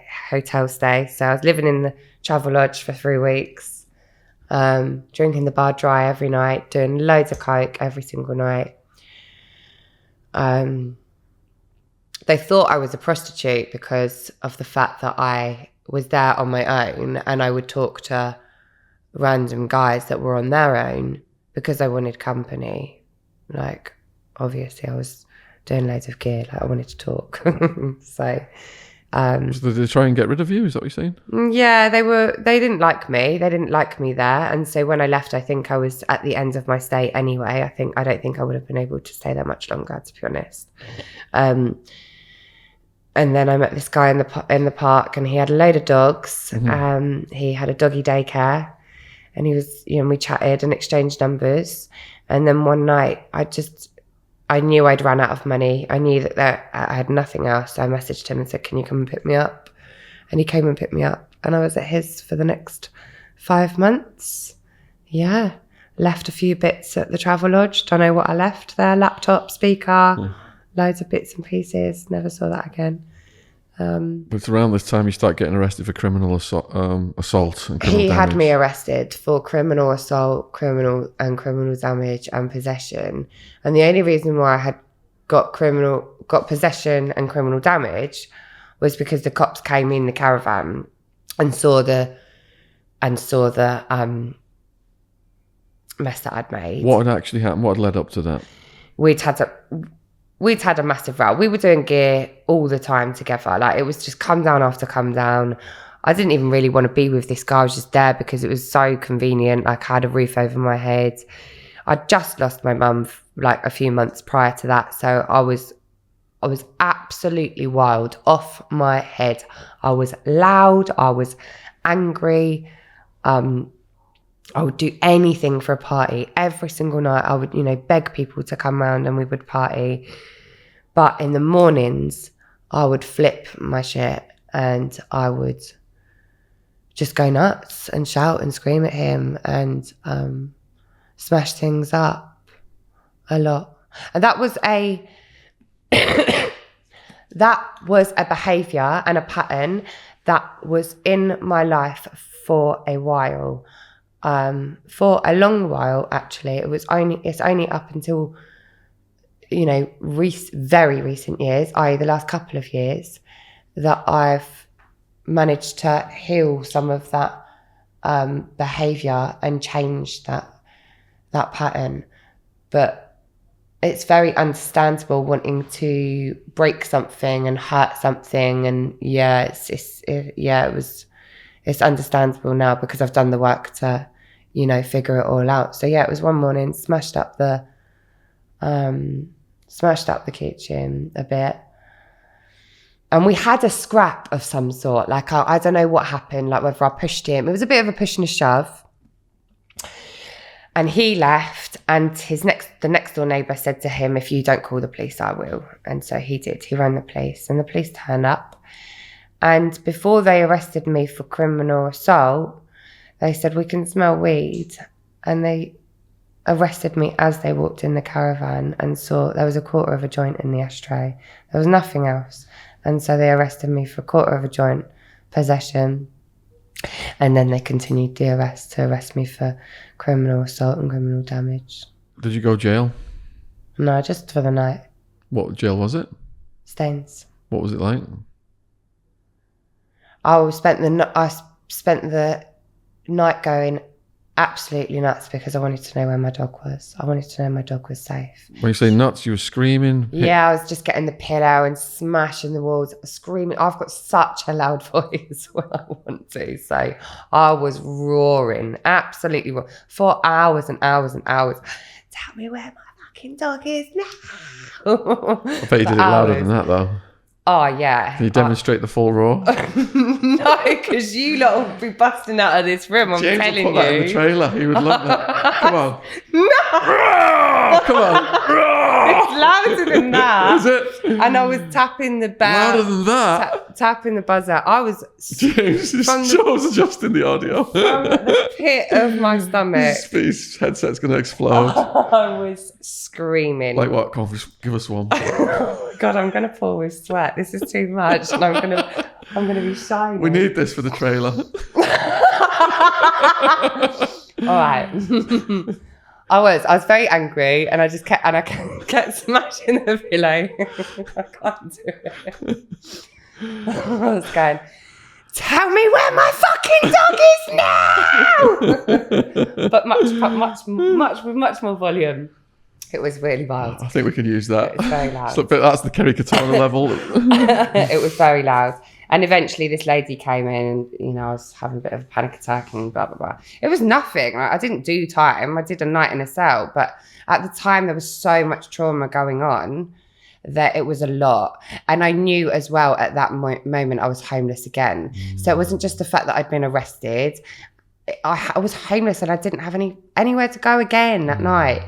And so I ended up having to call upon my ex-boyfriend, who I moved up to Surrey for, and he was very sensible and so looked down on this type of behaviour, and it wasn't very pleasant or welcoming, sleeping on his couch and him being very disappointed in me. It was horrible. And that went on for a little bit, and then I rented a couple of, I rented one room out for a month and she kicked me out because bailiffs were at her door for me. And then I rented another room out with this guy who was on steroids, and he had me up against the wall, even though he was half my height. He was all his muscles were popping at me. He was absolutely off his nut on steroids. And so I had to move out from there too. And then eventually I found a studio flat, and this guy let me move in without putting a deposit down. I said to him, my mum's passed away and my inheritance is coming through, will you just let me move in with 1 week's rent? And he did, which was really kind of him. It was very compassionate of him. But that ended up it was infested with flies, absolutely infested. It was just awful. It was horrific. And then there was a storage problem, so the toilet started overflowing one day and he wouldn't come. And then there was rats, so I just had to leave for my own health, really. And so I found a caravan. I found a caravan on a caravan site, and I went to live there for a couple of years. And I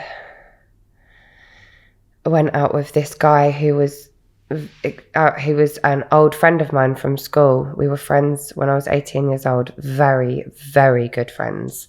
And so when he came along, I assumed that he was this perfect guy and it was this magical synchronicity that had happened and he'd come back into my life.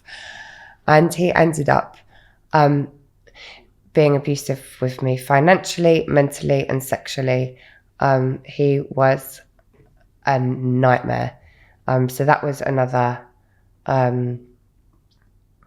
horrible experience with a man, with someone that I'm supposed to trust, and also just another load to add to the pain that was already inside. So it wasn't helping with my responses, with my reactions, with smashing up the kitchen and things like that, because that was a regular pattern. Yeah. And by this time I wasn't drinking or doing coke. I'd stopped that because I'd just done it to the point where it was just, my body was rejecting it. You still got your pole dancing studio at this age 30? I had it by the skin of my teeth. Yeah, I did. I'd moved to a couple of different studios, but I still had the poles and a small client base that I was, holding on for dear life with. And have you managed to hold on to dear life to your dog throughout all this as well? My dog is she is still with me. She's my number one. She's the reason why I'm still alive. There was a couple of times where I really, really wanted to end my life. I was absolutely ready to go. And I couldn't, because I just couldn't leave her. When were those times? This was the year that my mum was dying. So it was the year leading up to her passing away. I remember being in the back of the ambulance one night because I'd taken so much gear I didn't even know what was in it, and there was some crap in it. I think there was some speed in it or something like that. There was a lot of Albanian dealers at the time in Hammersmith, and they were cutting up their stuff with I don't know what. It was not nice.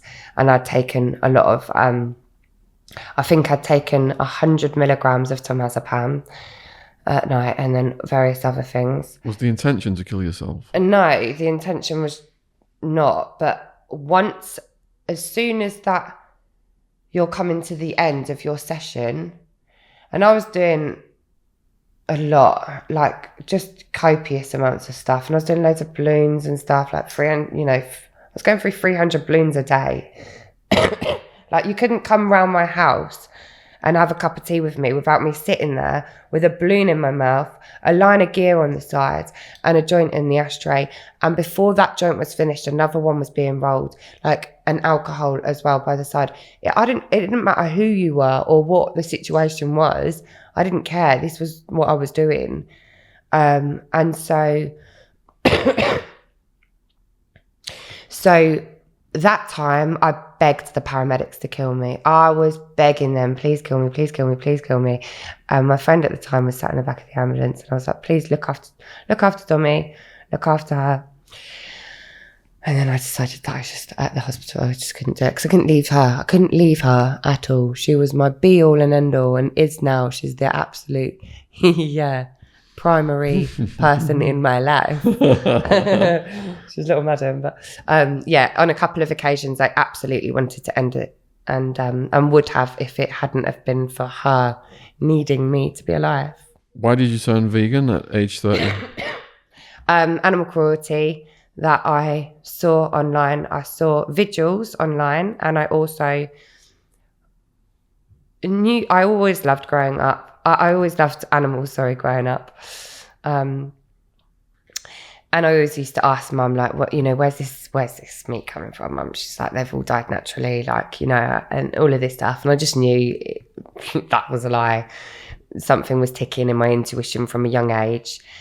And then I saw these, what are called vigils. They're called slaughterhouse vigils. And it's when a group of activists go outside a slaughterhouse and they wait for the trucks that transport the animals from the farms to the abattoir. They wait for them to pull in, and sometimes they'll have a good relationship with the slaughterhouse, so the slaughterhouse workers will actually allow them time to say goodbye to the animals and to record and to create some footage of the animals going in or any behaviour that they see. And so I saw that, and then one day I just Googled animal cruelty, because I was just like, I know that I'm contributing to something, I'm not sure what it is. And that was it. I was vegan overnight, and I went to my first vigil, I think, a month later. My parents went on a pig slaughter vigil with Johnny Carbstrong. Is that his Joey name? Carbstrong. Joey Carbstrong. Have you heard of him? Yeah, he's a prick. Yeah. he likes a bit of hero worshipping. He's done some good. He has done some good, but there's a particular group of famous animal rights activists, they get hero worshipped a lot, and it's become a very odd, egotistical thing. Hugely egotistical. I don't think my parents have put balaclavas on and gone on night raids. They should. Is that, I'll take them out one day. Is that something you engaged in? Yeah, many times. How do you plan that? So how come you took it to the level of putting a balaclava on and doing night raids? So it became apparent that you could go into a farm in the middle of the night and rescue animals. So I wanted to get involved in that. I'd seen... When you say rescue animals, like set them free, or where do they go? No, so that has been done before. That has been done where a raid has happened in a farm and animals have just been let to just do their thing, run. They may... whatever. And there's controversial opinions about that type of rescue. But no, we were more focused on rehoming animals at an animal sanctuary. So there are specific animal sanctuaries around the country and world that people don't really know about because they are for animals that are rescued from either the farming industry or laboratories, wherever.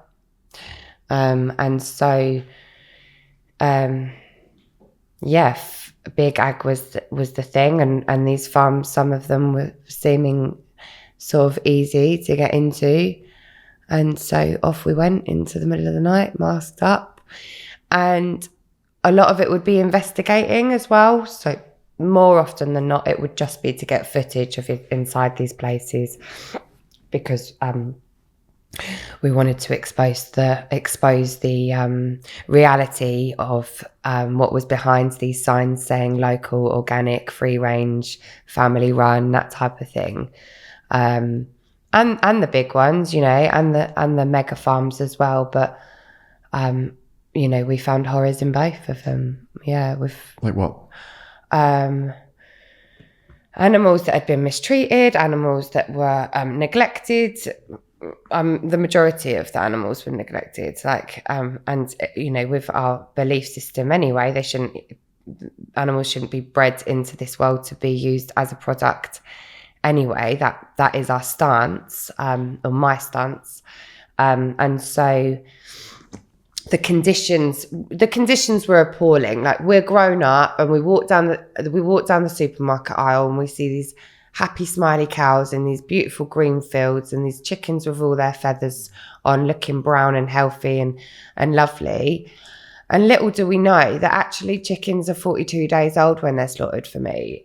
And these chickens that are in the supermarkets that are that big are actually supposed to be this big, but they're so pumped with growth hormones.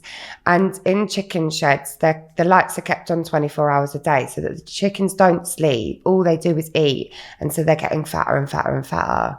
But none of them have any of their feathers. None of them are in healthy looking shape. I've been in a shed with tens and tens and tens of thousands and thousands of chickens. And I've been in a very local, organic, free range family run farm. And there was about 10 stacks and then about 10 rows of chickens all crammed into these tiny little cages. And it was called free range, that farm, because they had another shed with a tiny little window. Free range actually only means that there needs to be access to outside. Doesn't actually mean that they're outside and that they're running free range. So that could be a huge shed, so big that the little door that they've got that allows them to call themselves free range at the end. Most of the chickens don't even get a chance to get to the end of the sheds in the 42 days that they live in the shed. So, so we did a lot of investigating, went into some dairy farms. There's some harrowing stories. Once I investigated a dairy farm in the middle of the daytime as well. But we were a bit risque as well sometimes, a bit stupid as well. But also a little white lie can get you anywhere some days. And I just wanted to see the little baby calves. So the owner of the farm let me in. And dairy calves are separated from their mum after 24 hours in the dairy industry. And so there's lots of these babies. And there was this one cow, she was absolutely covered in sticky, muddy hay. And the farmer said to her, look at her. She said, look at you, stupid thing. You've been stuck in the ditch trying to get to her all night. And she'd been stuck in the ditch for 24 hours trying to get to her baby because she could get nose to nose with her baby through the barrier, but she wasn't allowed to go to the baby because she wasn't allowed to feed her baby because humans are buying her milk. And those babies, if they're boys, they're either turned into Aberdeen Angus beef or they're shot at 2 weeks old because male calves are not useful to the dairy industry. They cannot produce milk and they cannot produce babies. And so all of these details, without going into it and sitting here being an activist, were contributing to me continuing this journey of wanting to investigate and find out the truth of something that I had been contributing to for 29 years. I loved eggs. I loved dairy. I loved cheese. I loved it all. I ate it all. I rode horses. I wanted to see the zoos. I used products that were tested on animals, all of it. And it's taken me a long journey to see animals as the individual beings that they are, with interest and complex emotions and intelligence. Did it take a toll on you psychologically? Because it's distressing to see this. Massive. You said it inspired you to continue, but it also got to be weighing you down. Yeah, it created this absolute desperation in us, this panic to do more for the animals constantly.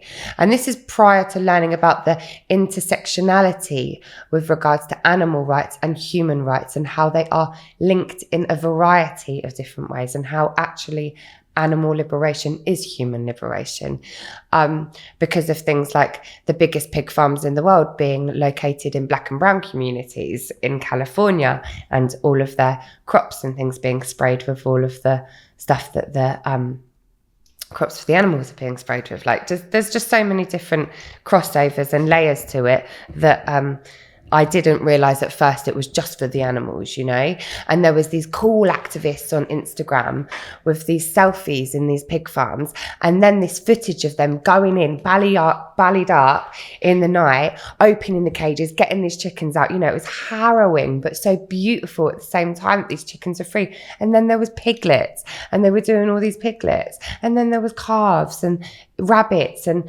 it just became a thing, and we were desperate to do it. And there's this worldwide action called Meet the Victims, and it's when a group of people, they go into the farm and they occupy the farm. And I did that occupation 3 times. We shut down a farm for the day. All 3 of them were pig farms, I think. Yeah, all 3 of them were pig farms. I've had piglets die in my arms because they're so malnourished. I've seen abuse in front of my face with the way that farmers have dealt with the animals, and slaughterhouse workers, like electric prods and things like that, trying to get them out of the slaughter trucks onto the kill floor.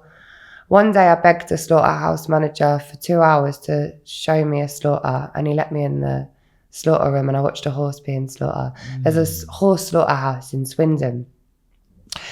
A lot of the horses in the UK go to slaughter because it's cheaper and it's easier just to lob them off to the slaughterhouse. How do they kill them? They shotgun to the head with a stun gun, which doesn't actually knock them out unconscious completely. And then they slice the throat, I think. Pigs in Manchester. You watched that? I watched the first bit. They didn't let me.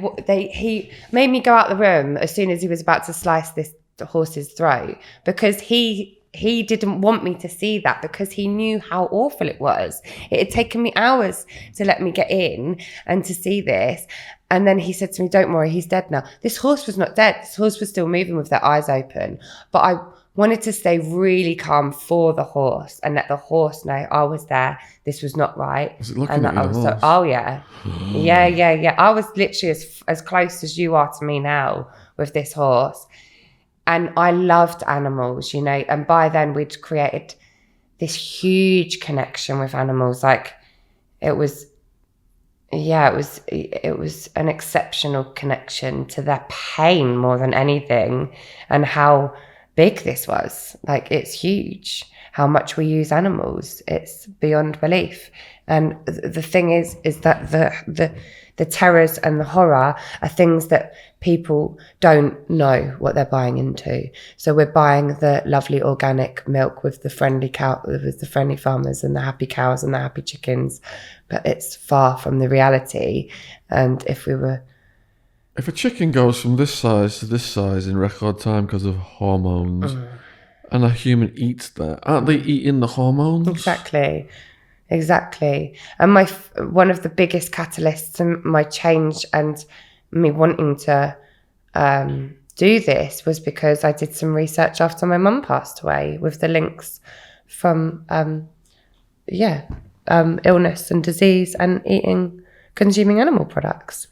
So we're eating all of the crap. If an animal is rescued then by your group, for example, in the night or whatever, and it goes to this refuge, what's the legality of that? Isn't that the property of the farmer and you've just stolen something? Mm-hmm. Yeah. So what's the consequences though? There's a lot of consequences. Yeah, you're definitely risking your freedom each time you do it, for sure. But not only that, your safety as well. There's so much has happened now.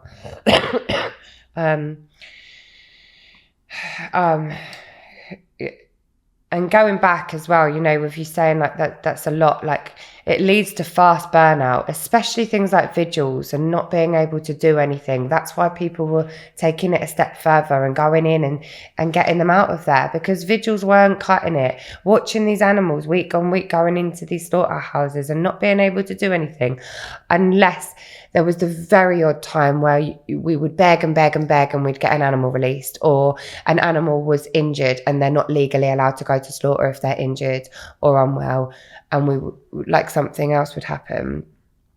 And so it was stepped up a notch. And, I did a minimal amount in comparison to some of the activists that I know that are out there who have been, charged. And did you get charged with anything? No, I wasn't charged. No. But I do know people that have been to prison. There's lots of members of the ALF, which is old school. That's going back years and years and years. The ALF you did end up in a legal situation where you were facing charges. I did, yeah. We were facing aggravated trespass. There was 11 of us. What happened there? It was a abattoir occupation. It was a shutdown of a abattoir in Kent. There were 10 of us. And so prior to this action of ours that we did, there was another grassroots organisation, an animal rights organisation, and they had put in some undercover cameras in this abattoir in Kent. And the footage was all leaked. It was all exposed. The slaughterhouse worker was walking over the backs of the sheep.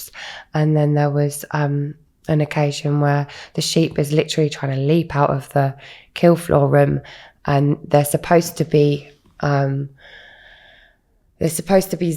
on the head with the electric thingy, stun gun, but he couldn't get the sheep, so he zapped him on the nose instead. And of course that was like terrible pain for the sheep. And there was a lot of different things like that was going on.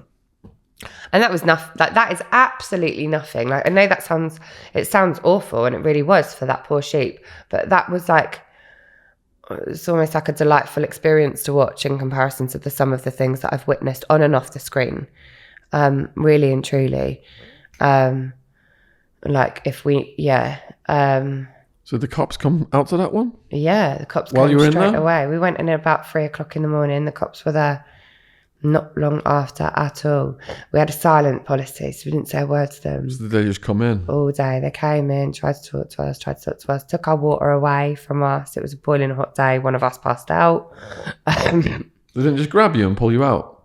We were locked in. Oh, you were locked in? Oh yeah, I was in a cemented box. My arm was locked in a cemented box with my girlfriend at the time. Actually, You made cemented boxes? yeah. How's that work? One of the people did learned how to make a cemented box, which is obviously so heavy that it has to stay. They have to bring special tools and stuff to get. Yeah, it took a lot of them to cut us out of it. Hours and hours. Hours and hours? Yeah, hours. But that's the intention is as well, is to cause Economic damage as well, which was happening until the end of the day, when they killed the sheep anyway, and they killed them in front of some of us. So some of us was up on, I was on the kill floor. I was right in front of the kill floor. The kill floor? Yeah, to stop them from taking the animals in. That's why the cemented ones was there. There was another group of people up on the silo, which is where all the blood and guts go up and down, basically. So every 10 minutes, every so often, you would get this horrendous smell for 10 minutes. It was absolutely like, whoa. And that was going on. Even though they weren't killing animals, they were doing other bits and pieces. The police were very much there for the slaughterhouse workers. They were laughing, drinking tea together, eating ice creams because it was a hot day. The slaughterhouse workers were sexually harassing me and my girlfriend all day, non-stop. And so when they cut us out, they had to get them down from the silo. So we all played dead. We all decided to just make this as difficult as possible for them, which is the whole idea, to get media coverage for a campaign and things like that. You know, we wanted to be heard and to be seen because we were speaking up for these sheep. We had sanctuaries for them to go to. We said to them, if you release the sheep that you are planning to slaughter today, we will release ourselves from the equipment and we will go home. We've got, and this is, even though this occasion we were arrested, there's another couple of occasions which are big stories like this, like with the how astronomical it was. Like, it was just wild. Like a sheep is like a couple of quid to them, if that, do you know what I mean? Whereas for us it was a life. But that was neither here nor there. We all played dead when we got arrested, and the ones at the top had to be put in this like canoe basically and like slid down the thing. Yeah, it was mad. It took hours for them to cut us out. And the chief inspector, gobshite, bent down next to me at one point when that smell had come over, because they'd started to kill the sheep, I think, by this time. Because they wanted to make the group at the top see the heads and the hoofs and the limbs that were coming out, and they did. They had to see them. So we'd been there all day with these sheep. You know, the sheep were there in the what are they called? The paddocks, and we were like there with them all day. Like, even though we couldn't touch them or anything like that, we're there for you. And then by the end of the day, we just saw their heads and their hoofs and their limbs coming out in like tubs, basically, and the smell of their blood and guts, like right next to us. Isn't it? So there's 20 or 30 police there or something, and they're all going, oh my God, you know, that's disgusting, that's awful, rah, rah, rah. And the chief inspector, whatever his name is, bends down next to me and he goes, lovely bit of roast dinner that is, in my ear. Oh my God, I'm not going to say a word to you. And he bashed me over the head with a bag of something, and then something went in my neck as well, because they were just being so rough with us as they were cutting, because they needed us to wear a mask whilst they cut, because they had one of those things, one of those saw things. Chainsaw. Yeah, to get us out. Yeah, then we was all in the cop shop for about 13 hours, I think. Were they like trying to ask you questions and stuff? Yeah, we were all interviewed. None of us said a word. That was interesting. We had some really good solicitors. They smashed it for us. And it only went to court this year. Did it? Yeah, 3 years later, because of lockdown, it got postponed. And of course, a lot happens within that time as well. Me and the girl that I was with at the time, we had broken up. We had an extremely dangerous and toxic relationship. I was very abusive towards her, actually, in this round of relationship. There were obviously things that both of us could have done to better both of our behaviours at times, but predominantly it was me projecting all my pain onto her, because all we'd done from day one was see trauma. Like, I think I met her the night before we went, we'd met before as friends, and then we got together the night before we went into a pig farm for the day and had to sit with these pigs that were gonna be eventually slaughtered for the day. It was harrowing, and it was just trauma bond after trauma bond. And there was just no space for healing whatsoever. It was just projection of pain non-stop. So that was horrible, because it's the ripple effect of putting yourself in this situation. Like slaughterhouse workers, they've got one of the highest crime rates. They've got one of the highest domestic abuse rates, highest drug taking rates, because what are you going to do after your full day of slitting throats all day, or watching in Manchester and Bristol, the way that they kill the pigs is they lower them in a gas chamber. They put them all in this crate. You can go to the Manchester slaughterhouse or Bristol slaughterhouse and you can hear it. You can stand outside and you can hear the pigs, or you can just YouTube and see the footage, because there's footage of inside, because this particular animal rights organisation had put in secret cameras and filmed them, and they're all crammed in and they're lowered down into this gas chamber, and they're screaming and kicking and thrusting to try and get out, and then whatever. They're burnt from the inside out. That's the whole idea with is it carbon dioxide? I don't know. Anyway, so it's just trauma after trauma, and the ripple effect of it is, it can be hideous. So that was rough. And so, we all got arrested. 3 years later, it finally went to court. The dynamics of the group had obviously changed, so that was a bit awkward, but it was good to finally get it done.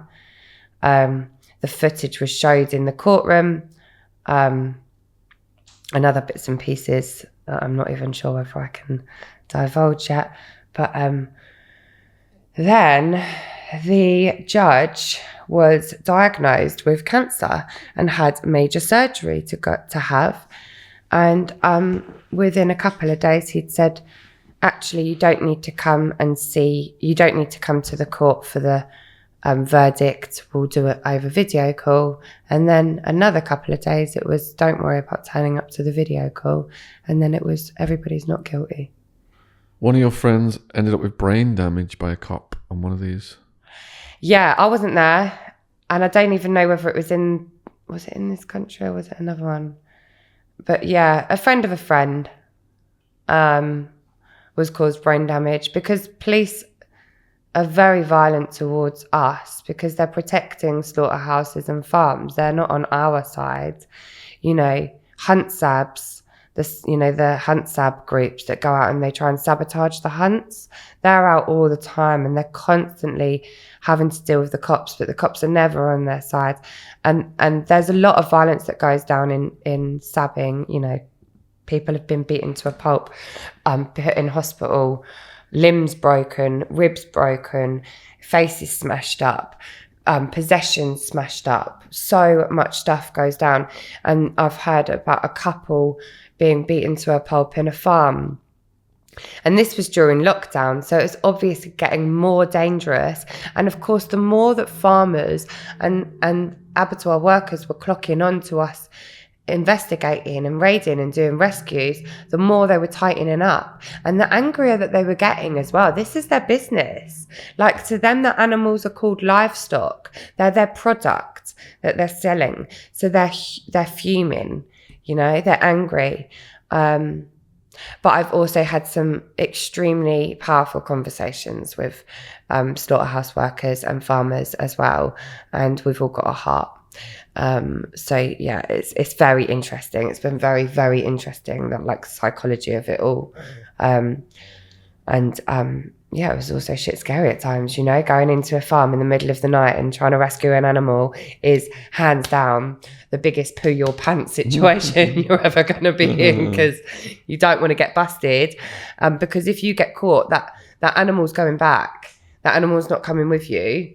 That animal's going back and will be sorted. So if you rescue an animal, the worst scenario is that they're taken from you after you've rescued them.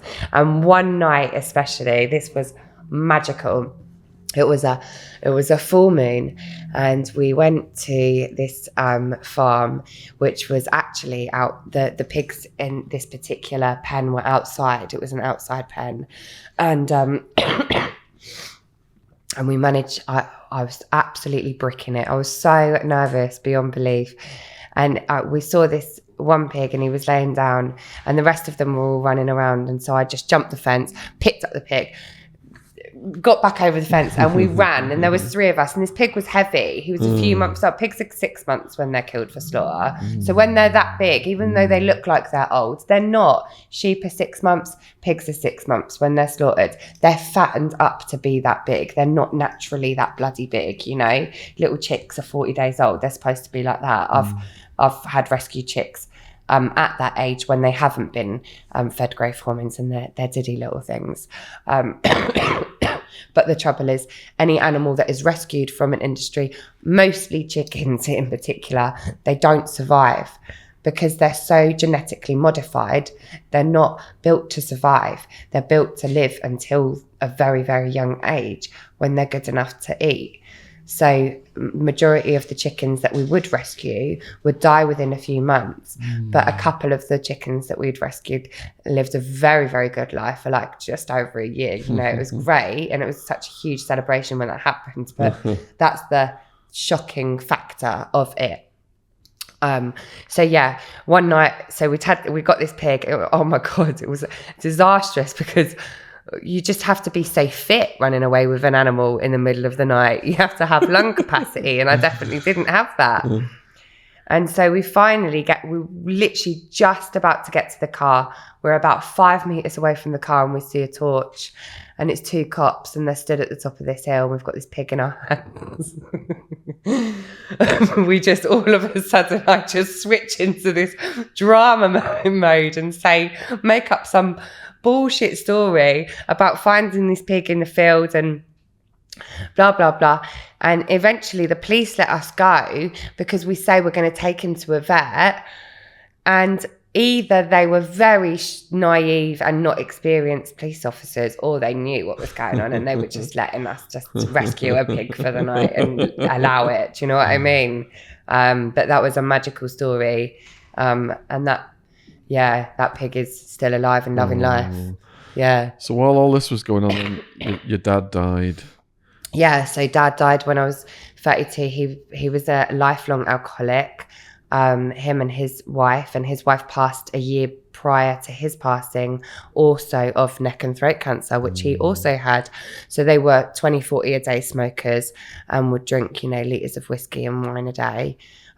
It was the very norm, my dad being an alcoholic. Like growing up and stuff, we was used to him stinking of whiskey at 11 o'clock on a Saturday morning when he picked us up and things like that. He wasn't ever a violent drunk or anything, so that was quite nice. How old was he?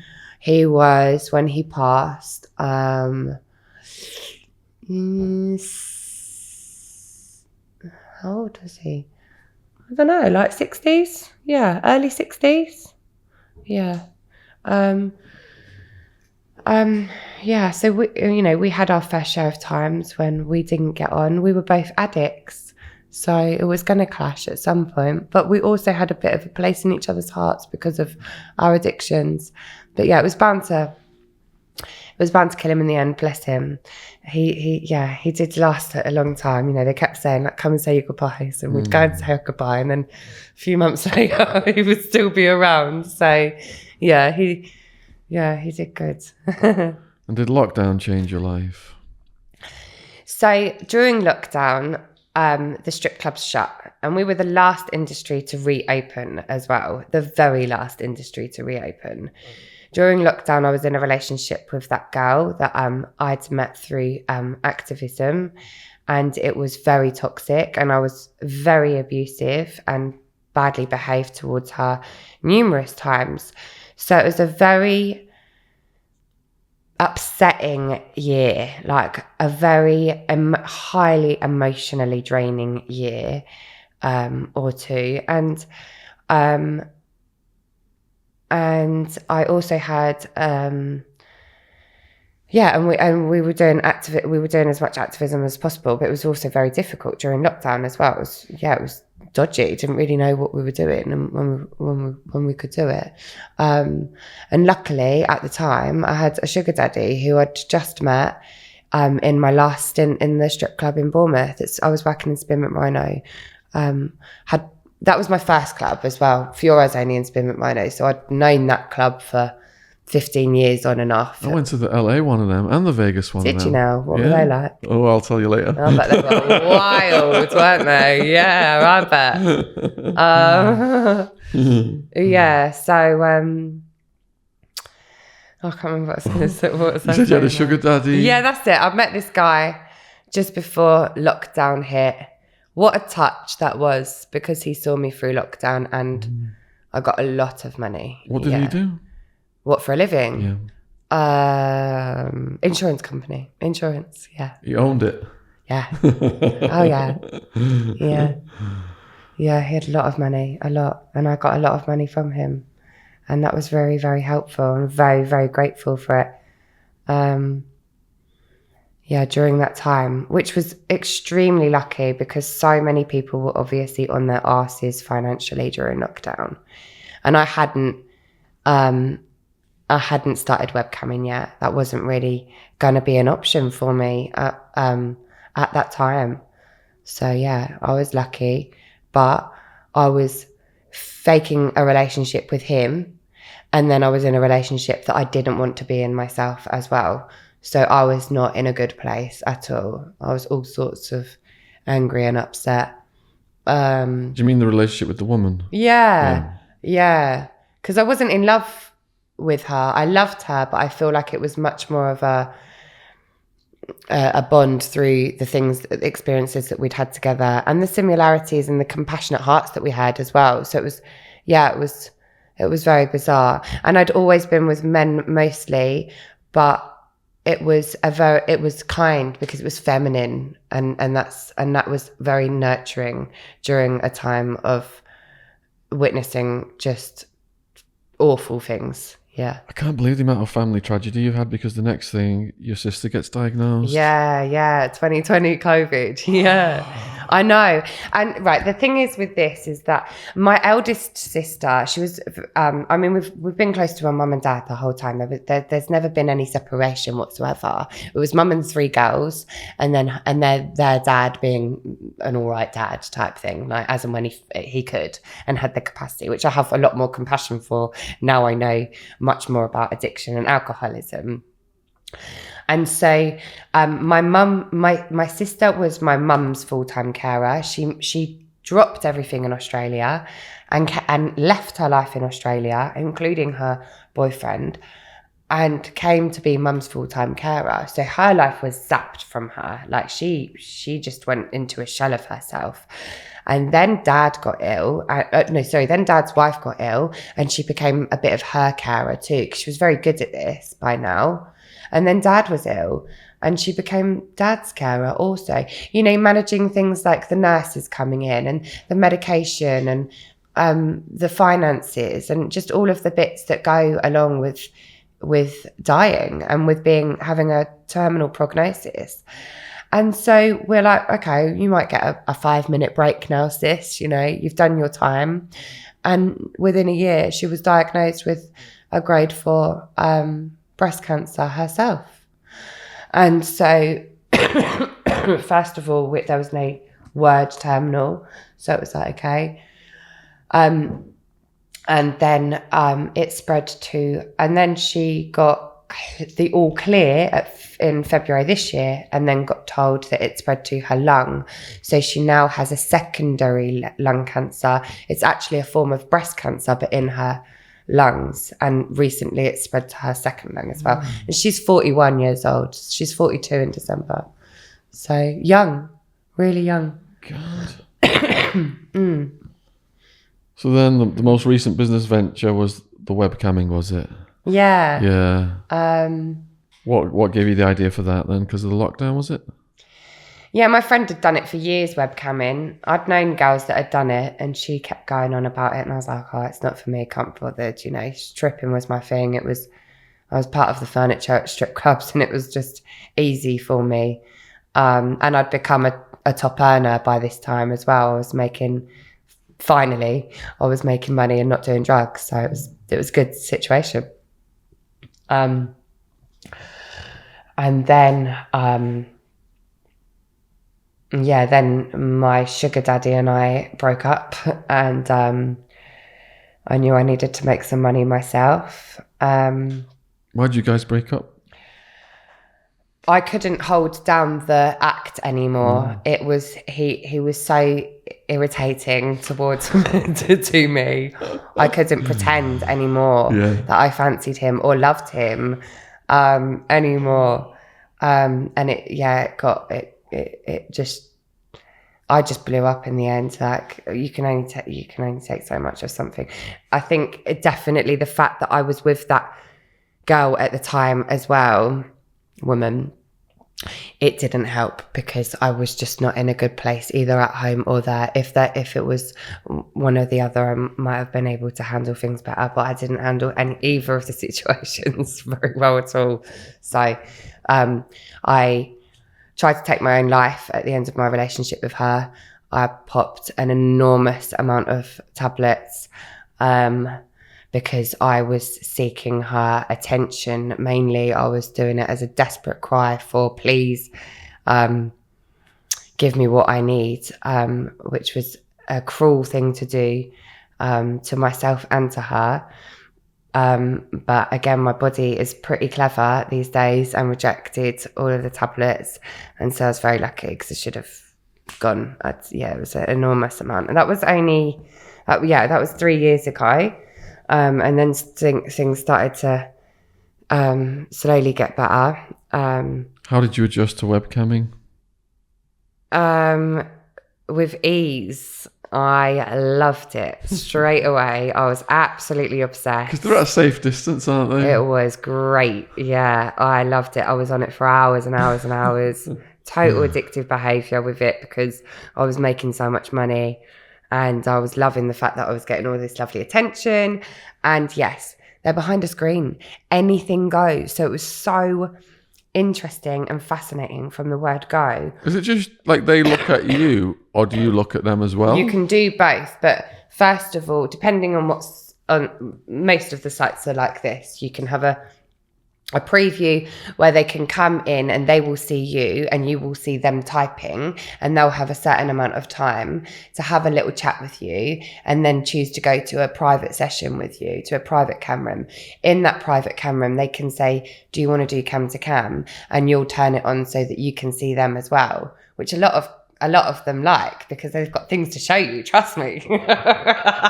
Like what? Oh, loads of stuff, loads. Oh my god. Come on. Oh my god. So more stories has come from webcam in the shock factor than came from 15 years of in-person and strip club work. Yeah, like, you know, I did a few in-person things that were very bizarre and odd in Spain. Like what? Like one old guy, he was about in his 70s or something, tiny little guy, and he liked me because I was tall and muscular, and he loved the fact that I could beat the shit out of him if I wanted to. And so he used to get me to squeeze his head between my legs, between my knees. So I wasn't naked or anything like that. He just wanted me to squeeze his little head, which wasn't a problem, between my knees, and tell him how much more of a powerful and stronger person I was than him. And he'd get me to stand next to him and tower over him and have pictures just of me stood next to him, because he liked the fact that I was just bigger and stronger than him. And that was it. I didn't have to touch anything. Was he a high flyer as well? Minted. Yeah. There was a lot of, I think I did like a birthday party once for some, I don't know, like the son of a prince or something like that. There was a lot of money out in Port Venus, in Marbella. There's a lot of, rich people from other places too. So when I started webcamming, instantly hooked, and just spent so much time on there.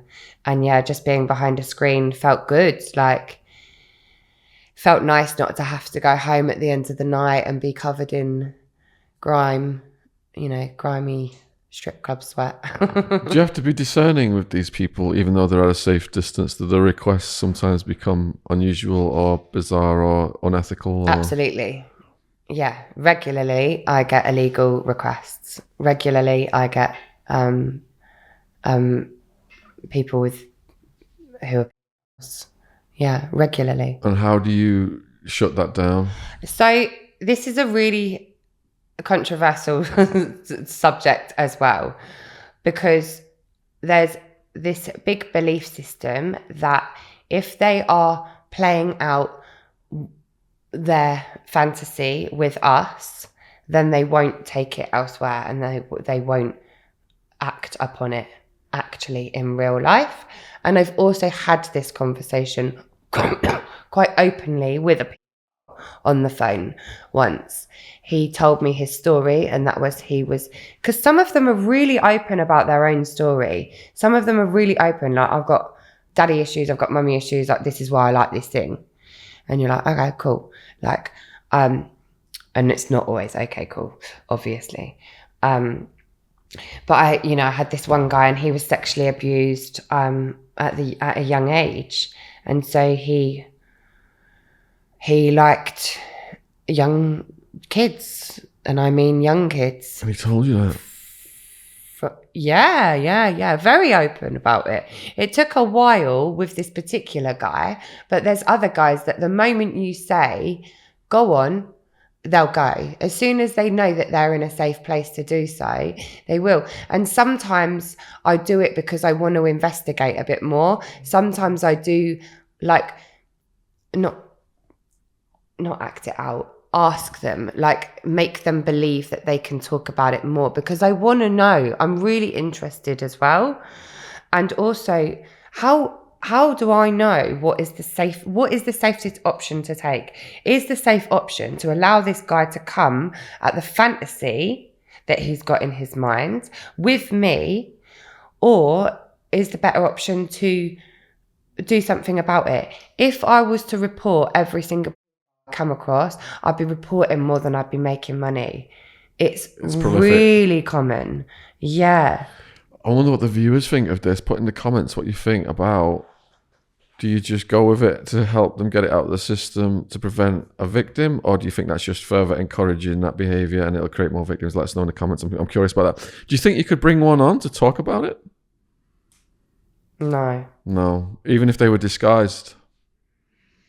Maybe. Because this is something we've been trying to get to the bottom to. Because I know, and this is the hard thing as well, because you're asking viewers, are sex workers, and they might have a different opinion and more of an expansive opinion as well, because we've had open and honest conversations. We're not always acting. We've actually, you know, I've been down in nitty gritty. I've cried with customers. I've had customers crying, you know, everything that you can imagine has been exposed and spoken of. And when they're behind a screen, they feel safe enough to do that, which could be even more dangerous as well, is the fact that actually it's perpetuating the fact that they've got this fantasy and this idea in their head. And now they can get away with talking about it and wanking over it all the time. So, yeah, it's not one or two. It's not the odd story. It's not a rare occasion that someone comes on and says, hey, can you be my 8-year-old kid? Oh my God. Or whatever. Oh, it goes younger than that. Oh, yeah, that's like, yeah, that's not the youngest. The viewers right now are getting like, oh. Yeah, it's minging. Absolutely, like, yeah, shuddering. Absolutely. Because our mission statement on this channel is to end the war on drugs and mass incarceration and go after these people and put them away because of the harm they cause. And some of the experts we've interviewed about what goes on in their heads, I mean, the conclusions that we've had are things like for chemical castration and longer sentences, but the government just doesn't do anything.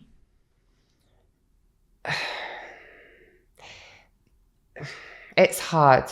What's underneath this? What's underneath it? What, like, you know, where does it come from? Like, do you know what I mean? Yeah, but it doesn't give them a pass, does it? No, Just look at the I don't mean that. I just mean victims. like along with any punishment, which is absolutely justified. I mean, for that person to change and to never commit that crime again, there has to be... Cut off the testosterone. There has to be a new person, which means exploring what the fuck happened in the first place. Yeah, I agree. Definitely. You got to understand the root cause. Otherwise, they need to be locked up forever, because you can never, ever guarantee that they're not going to explore that again. Because I put it out there, you know, to viewers, we've done polls, should we bring one of these people on the channel just to try and get to the bottom of it? And they're all like, you know, how are you going to sit in the presence of this person without wanting to kill him? That's, and I completely understand that. But we had one guest on, I think it's Dr. Sarah Good, and she actually took one onto a documentary. And this was one who didn't act out on his thoughts, but thought it all the time. And he said, I'm coming on this documentary, and he put his name out there, and he was married, wife, kids, everything. He said, I'm doing this to help society, because I want you guys, if the attitude is just lynch us, you will never understand us. He said, I'm telling you now what goes on up here, so society can come up with... So what did he say? I can't remember specifically, but I can try and find it and show it you. Yeah, that would be interesting to see. Yeah. It's really different as well, because every single person has a different circumstance and a different approach to it and a different fantasy. Like it's complex. It's really complex, yeah. So this guy that was on the phone, he kept ringing me. It's the one who was attracted to 8-year-olds. Yeah. I think he might have even liked them younger, actually, this one particular guy. Yeah, I think he was like more along the lines of 6, 7 years old, Jesus. I think. Yeah. He didn't seem that old himself, this guy.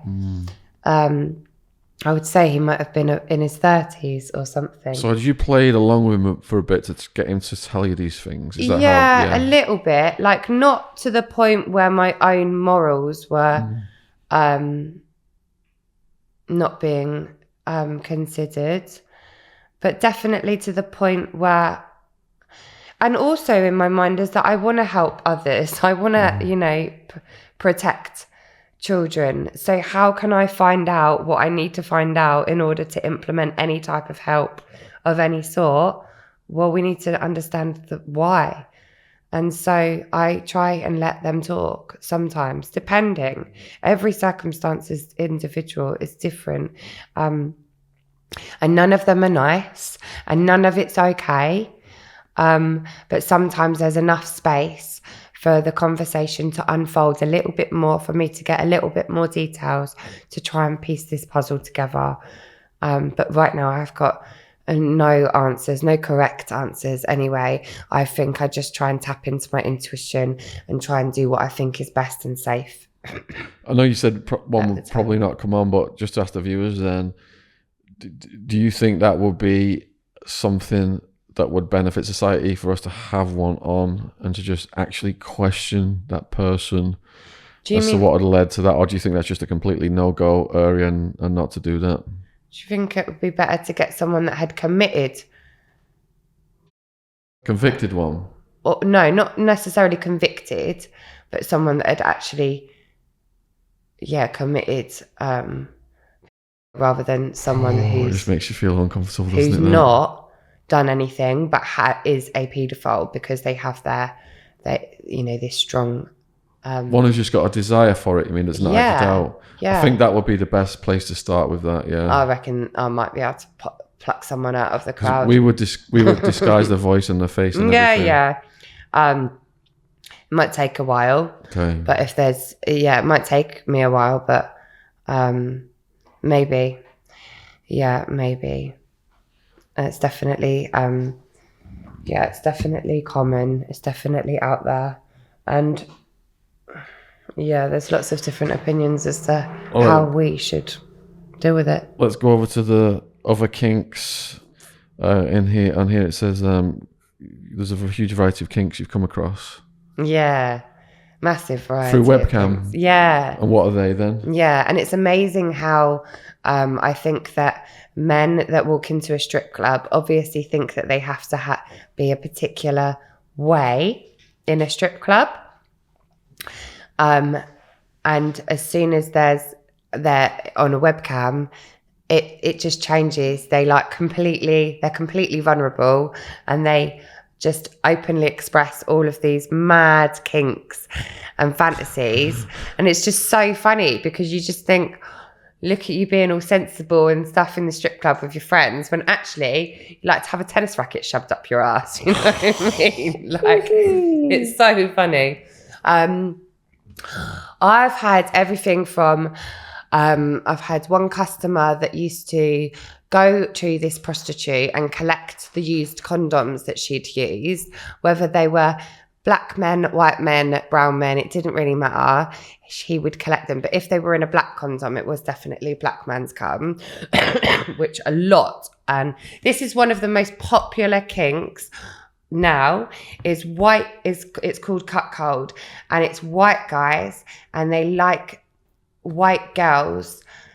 They like to watch white girls be fucked by black guys, and they want black guys to take over the world. So they want black guys to impregnate all white women so that there's no white men anymore. And they like to put themselves down, and we're supposed to say how much of a slut we are for black guys, and we're supposed to put them down as white guys, and they love it, absolutely love it. And it's one of the most common things. It's so common, it's like it's just really normal. It's like someone walking into a shop and buying a normal thing rather than like a special thing one day. Yeah, it's really, really common and regular. Yeah. I was bracing then for you to say what happens with these condoms. I'll tell you that bit next. Yeah, that's just filling all the details, because there's so much. Like honestly, it would take a long time to tell you everything. But this guy, he used to he'd be in his office.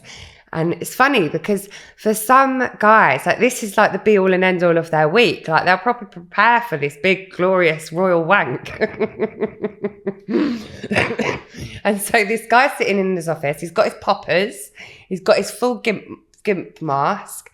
And he's got his condoms, his used condoms. From other people. Yeah, from other people. We don't know these people. We don't know whose cum is in there. He just knows that they're men that have gone to this prostitute.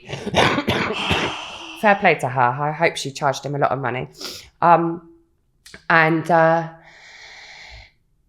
Then he had a little cup, and he had elastic band around his balls and his cock so tight that they were actually purple.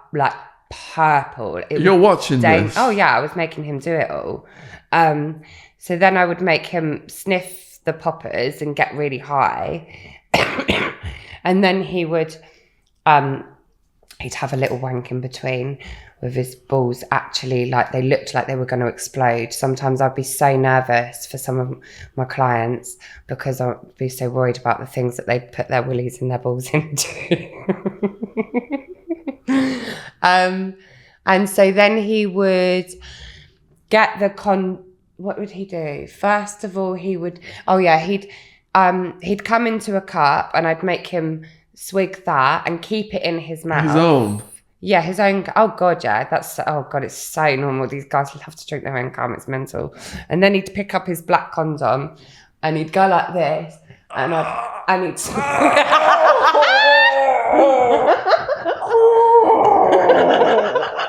I feel sick.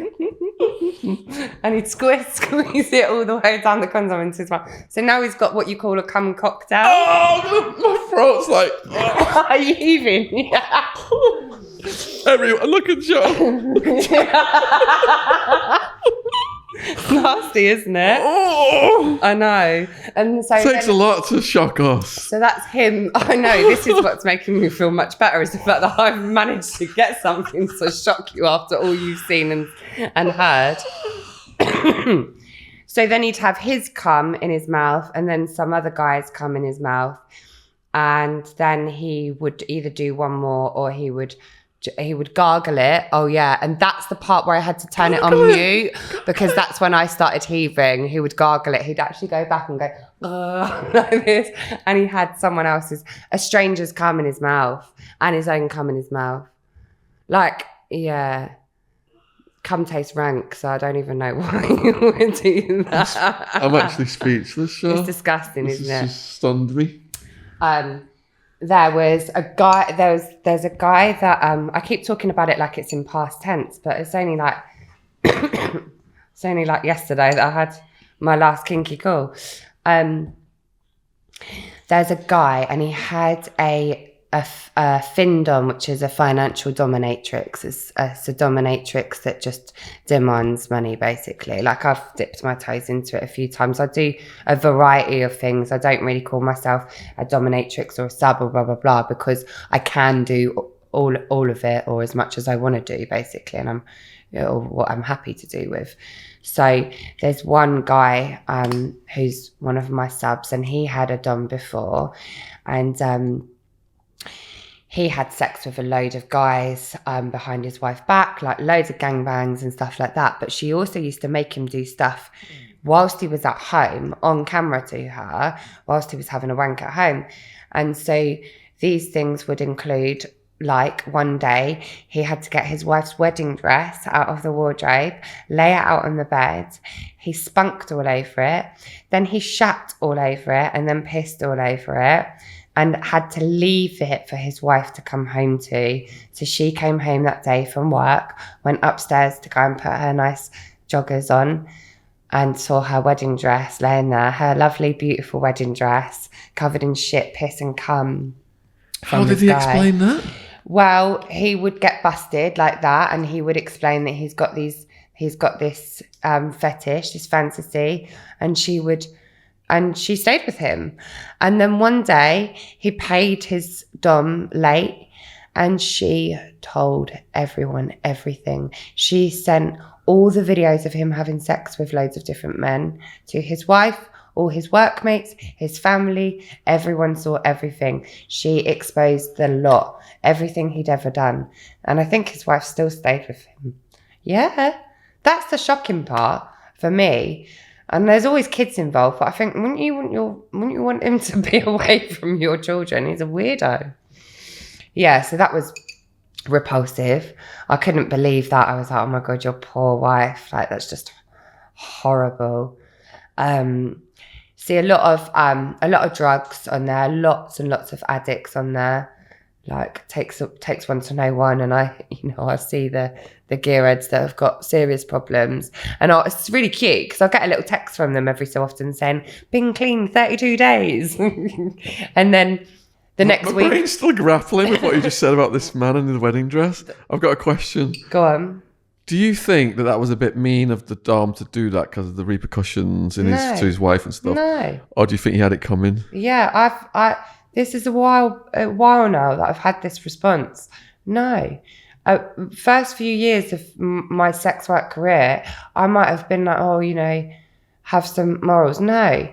You choose to walk in the strip club. You choose to open up the webcam. You choose to explore this. You choose to send that payment That's your choice. Why should they want to be more and more take any deviant? responsibility for it? There's an incentive for them to be more and more deviant. That's how they get their rocks off. Yeah, Okay. the worse it is, the better it is for some of them. The more risky it is.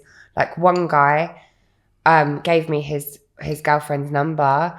Yeah, and whilst I was on the phone to him, I was messaging her pictures of his cock and stuff, saying like, aren't you worried? Blah, blah, blah. I'm in your house. I'm next to your blue sofa and all of this stuff. I wasn't, but she didn't know that. She was like, who the fuck are you? And what was the result of that? They broke up in the end. But he was a little shit. Like, fancy doing that. He just got off on that. Yeah, nasty little prick. I don't know how she didn't... there's so many women that must know as well, must have an inclination of these kinks and stuff, you know?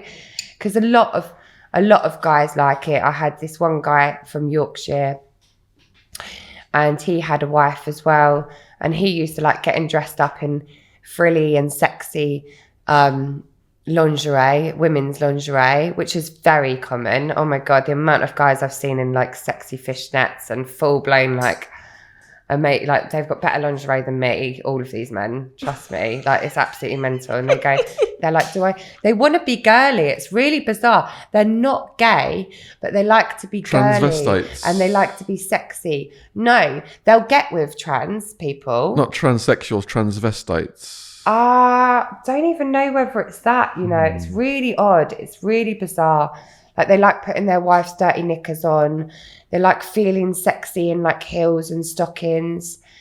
They love getting pegged, but they're not gay. They're like happily married for 2.4. Yeah, it's weird. I don't know. Not all of them are not gay, obviously. I'm not saying that. There's lots of bisexuality, but I don't know. Maybe it's because I don't know. So do you think, like, you know, if people are not harming other people, it's okay, basically? Well, no. If I caught my partner doing some of these stuff, there's no way in hell that I would be with them. But there's the whole range of stuff you've just described. Yeah. So if he was wearing your dirty knickers, what would you? What If your partner was wearing your dirty knickers? one day when I walked in? Yeah, What did I do? I'd have to find out what their kink was. Okay. And if I was okay with it, then I'd stay with them and Yeah. I'd explore it with them. And if I wasn't okay, then I'd break up with them because otherwise they'll explore it elsewhere. Because don't you think, like, if they did that, they should have, like, asked you beforehand, can I Yeah. wear your dirty knickers? It is why. Oh my God. So this one guy once...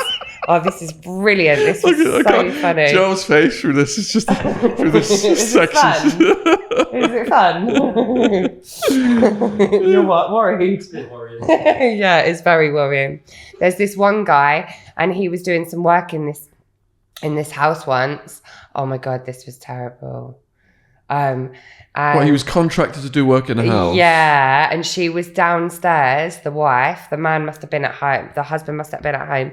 So he's on cam to me and knocking one out. And he goes into her bedroom, opens her knicker drawer, this woman that owns the house, gets out a pair of her knickers, comes in the knickers, and then puts the knickers back in the drawer. Oh my God. Yeah. Holy shit. Can you imagine? The aftermath of that? Exactly. The woman's going to probably go at the husband or something like that, thinking it's him or something. DNA test required? Pardon? DNA test required. Yeah. There's lots of bits and pieces like that. One guy, his girlfriend had gone, his girlfriend's friend had come to their house, dropped off her suitcase, and then his girlfriend and her friend had gone off for the weekend. So it was just him in the house alone, but his girlfriend's friend had left her suitcase there, and he went through her stuff and went through her dirty knickers, and she had been on her period as well, and he was like licking and doing all sorts of stuff with her dirty knickers. And this is his girlfriend's friend. You can't even trust your boyfriend not to go through your friend's dirty knickers. I think what is so mind-blowing is that some of them have no idea, and that these guys are just normal, you know, completely and utterly normal. And then all of a sudden, the girlfriend's away for the weekend and they've got this dirty little kink that comes out, and and then they're this normal boyfriend again. It's just wild. Like, you just have not got a clue what your boyfriend's doing. Would you say that people in certain professions are kinkier? For example, people in authority, judges, cops, or would you say that this is just across the board? Because we've heard from other people in these professions that if you're like a judge and you've got all that power over society, if you can go and dress up as a woman and do whatever on the weekend, and it's the complete opposite and get whipped and caned and pancaked and all this stuff, it's like a pressure release for them. Yeah, you do see that, actually. You do see people with money and power then going the other way and wanting to be told what to do. And then you also get it the other way round. So it's much more submissive men looking for dominating women. But when the dominating men come along, it's crazy. Like, they're just dark. And are they the darkest ones? No, the darkest ones. Of course, yeah. Yeah. Race play can be a bit dark. You get like black people coming on wanting me to be racist to them quite a lot and things like that. That's a bit I never even heard of that. Uncomfortable. Not for me because it's at me, but uncomfortable because I don't want to be racist towards someone. But if it's I feel like that's their prerogative. That's their kink. If that's a person of colour and they're asking me to do something, they've very much given me their consent. So it's a bit more of a safer circumstance, even though it's really unpleasant saying the type of things that I've had to say and things like that. What other situations have created moral dilemmas? That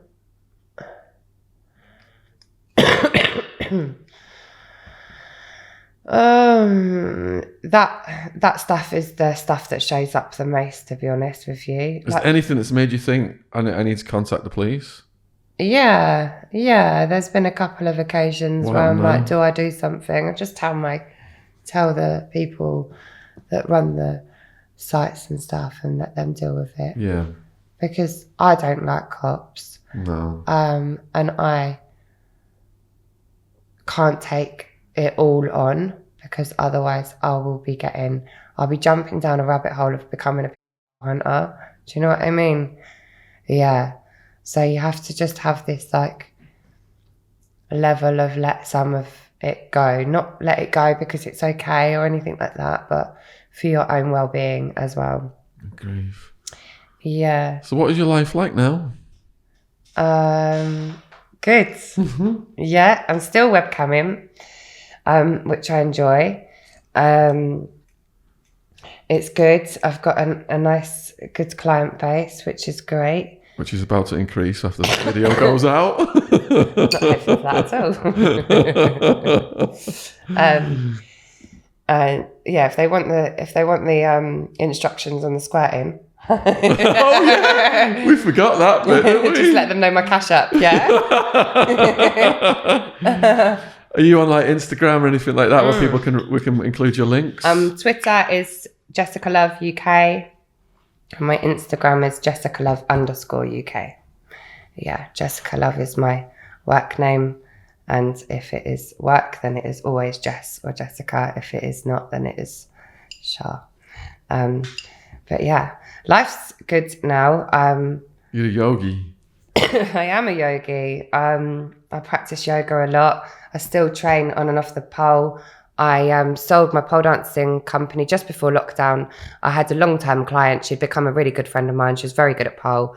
I wanted to stop. I wanted to focus on activism, so I sold her the business. So good timing. It was good timing. It wasn't very great for her. Then she went and got pregnant, so I covered her maternity leave and ended up teaching for her anyway for another 6 months or so. But we're very much still connected.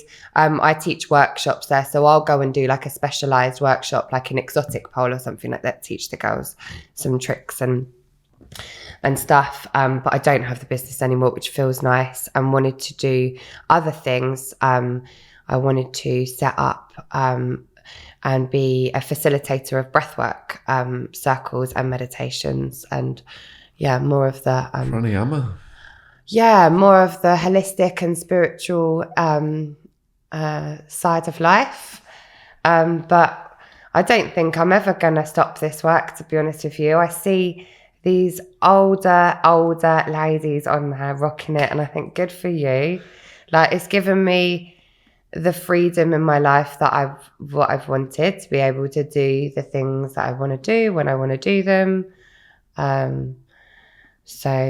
interviewed Kerry Katona, and she was like, this house, this Lamborghini, all paid for by my OnlyFans. Oh, really? She said, I'm a MILF, I've got these tits, and I'm going to... Oh, does she do it now? That was her attitude, of course she does. Yeah, of course. Yeah, she made millions of it. Yeah, so good. I wish I had well, actually, I don't wish I did. The thing is with OnlyFans, and like being a content creator, is that it requires a lot of your time as well off the camera, like taking them photos and doing all the videos and blah, blah, blah, blah, blah. So with OnlyFans for me, I mean, hopefully it might get boosted a little bit now.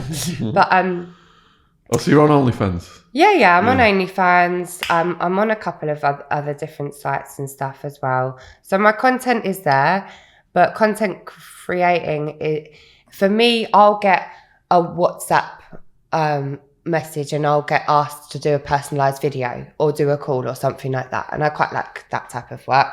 But having to do loads of pictures and videos and stuff all the time, especially when you did 15 years on and off doing your makeup for the strip club every single night and stuff, it's a lot of work. And also, you know, the years where I was dabbling in modelling and exploring that, like photo shoots and stuff. So, yeah, there is so much money to be made, definitely. But it takes some work, definitely. You have to put the hours in and the screen time and stuff as well. And I like to have my time offline and, you know, not be on my phone 24 hours a day. So sometimes money isn't as important to me because I'd prefer to, have a nice healthy head, because it can be very, people compare a lot and stuff. There's a lot of competition out there. So if you're a girl and then you're going on and you're scrolling past these other girls that have got 20 however many followers and they're in the top 0.0001% of OnlyFans and all of that stuff, can get very competitive, and you can get in your head about it. So I like the way that I've made my money through webcam, because they're there for me, because they like me. So that's worked. Char, have you defeated your demons? No, not all of them. No. No, not all of them. Some of them, you know, I sit here in relatively good health and I have a roof over my head and all the things that I need, and and meet my needs, which is great, which is a dream come true, really, when I was squatting in a bedsit with a drug dealer at some point in my life, knocking on death's door. So, yeah, we're getting there. You've took us on a hell of a journey. I mean, from, you know, just from the very beginning, the growing up, the modelling, and then all of a sudden we're on Peter Nygard's island. Then we're in Secrets of London. It's just all to the present day. I mean, it's an epic story, isn't it? Have you thought about writing a book? Very much so. For a long, long time. Yeah, I'll be writing my book. I think there'll be more than one, because there's just so much to say. Like, I feel like there's just so many more stories, you know, and especially now that I've spoken about a few of them, I'm like, oh yeah, and this and this and this. Lots of horrible things that have happened, that have taken, you know, created shape in my life, and I look forward to writing about it, and especially about addiction and sex work, But addiction especially has just, been such a huge part in my life. I've been an addict, I think, since the day that I was born. So I really look forward to exploring that and what sobriety and recovery looks like for everybody as an individual. I'm not really about the AA life and the NA life. I just think there's just some, I don't know, it doesn't sit well with me. So I'm interested to share my story so that maybe other people who are on their own doing their own thing can maybe relate and take something from it, hopefully. It's very inspirational. So a huge thank you for coming on. Thank you for having me. Let us know in the comments what you thought about this video. All of Char's links will be down there below the description box if you want to reach out and follow. And huge thanks to Joe and James for filming with us today. It's been a month or so since we've done some in-studio podcast, so it's good to be back to it. Yeah. Do you know the Arizona prison handshake? No, show me. Come on. Right. And then you both this. Oh, that's all right, isn't it? Do it again, swiftly. Ding, ding. Cheers, Char. Well done. Brilliant. Yeah.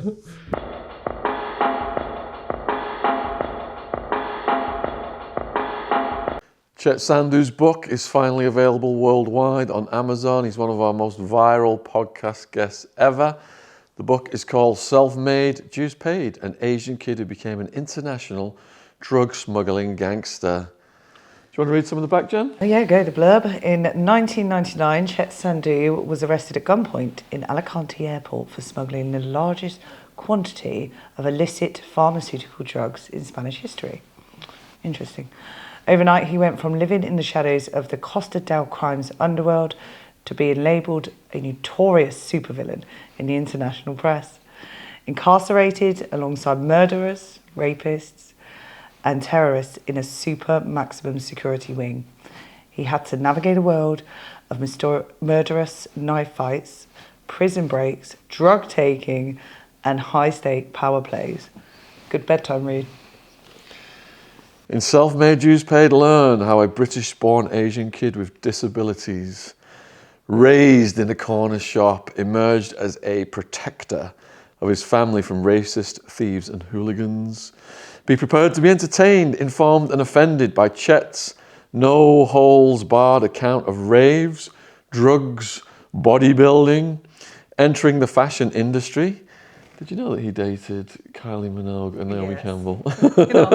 Latest interview. Working the doors and life in one of the world's deadliest places to be incarcerated. If you enjoyed Chet's podcast series with us, there's a lot more detail in the book. Check it out. Worldwide on Amazon, ebook, paperback and audiobook.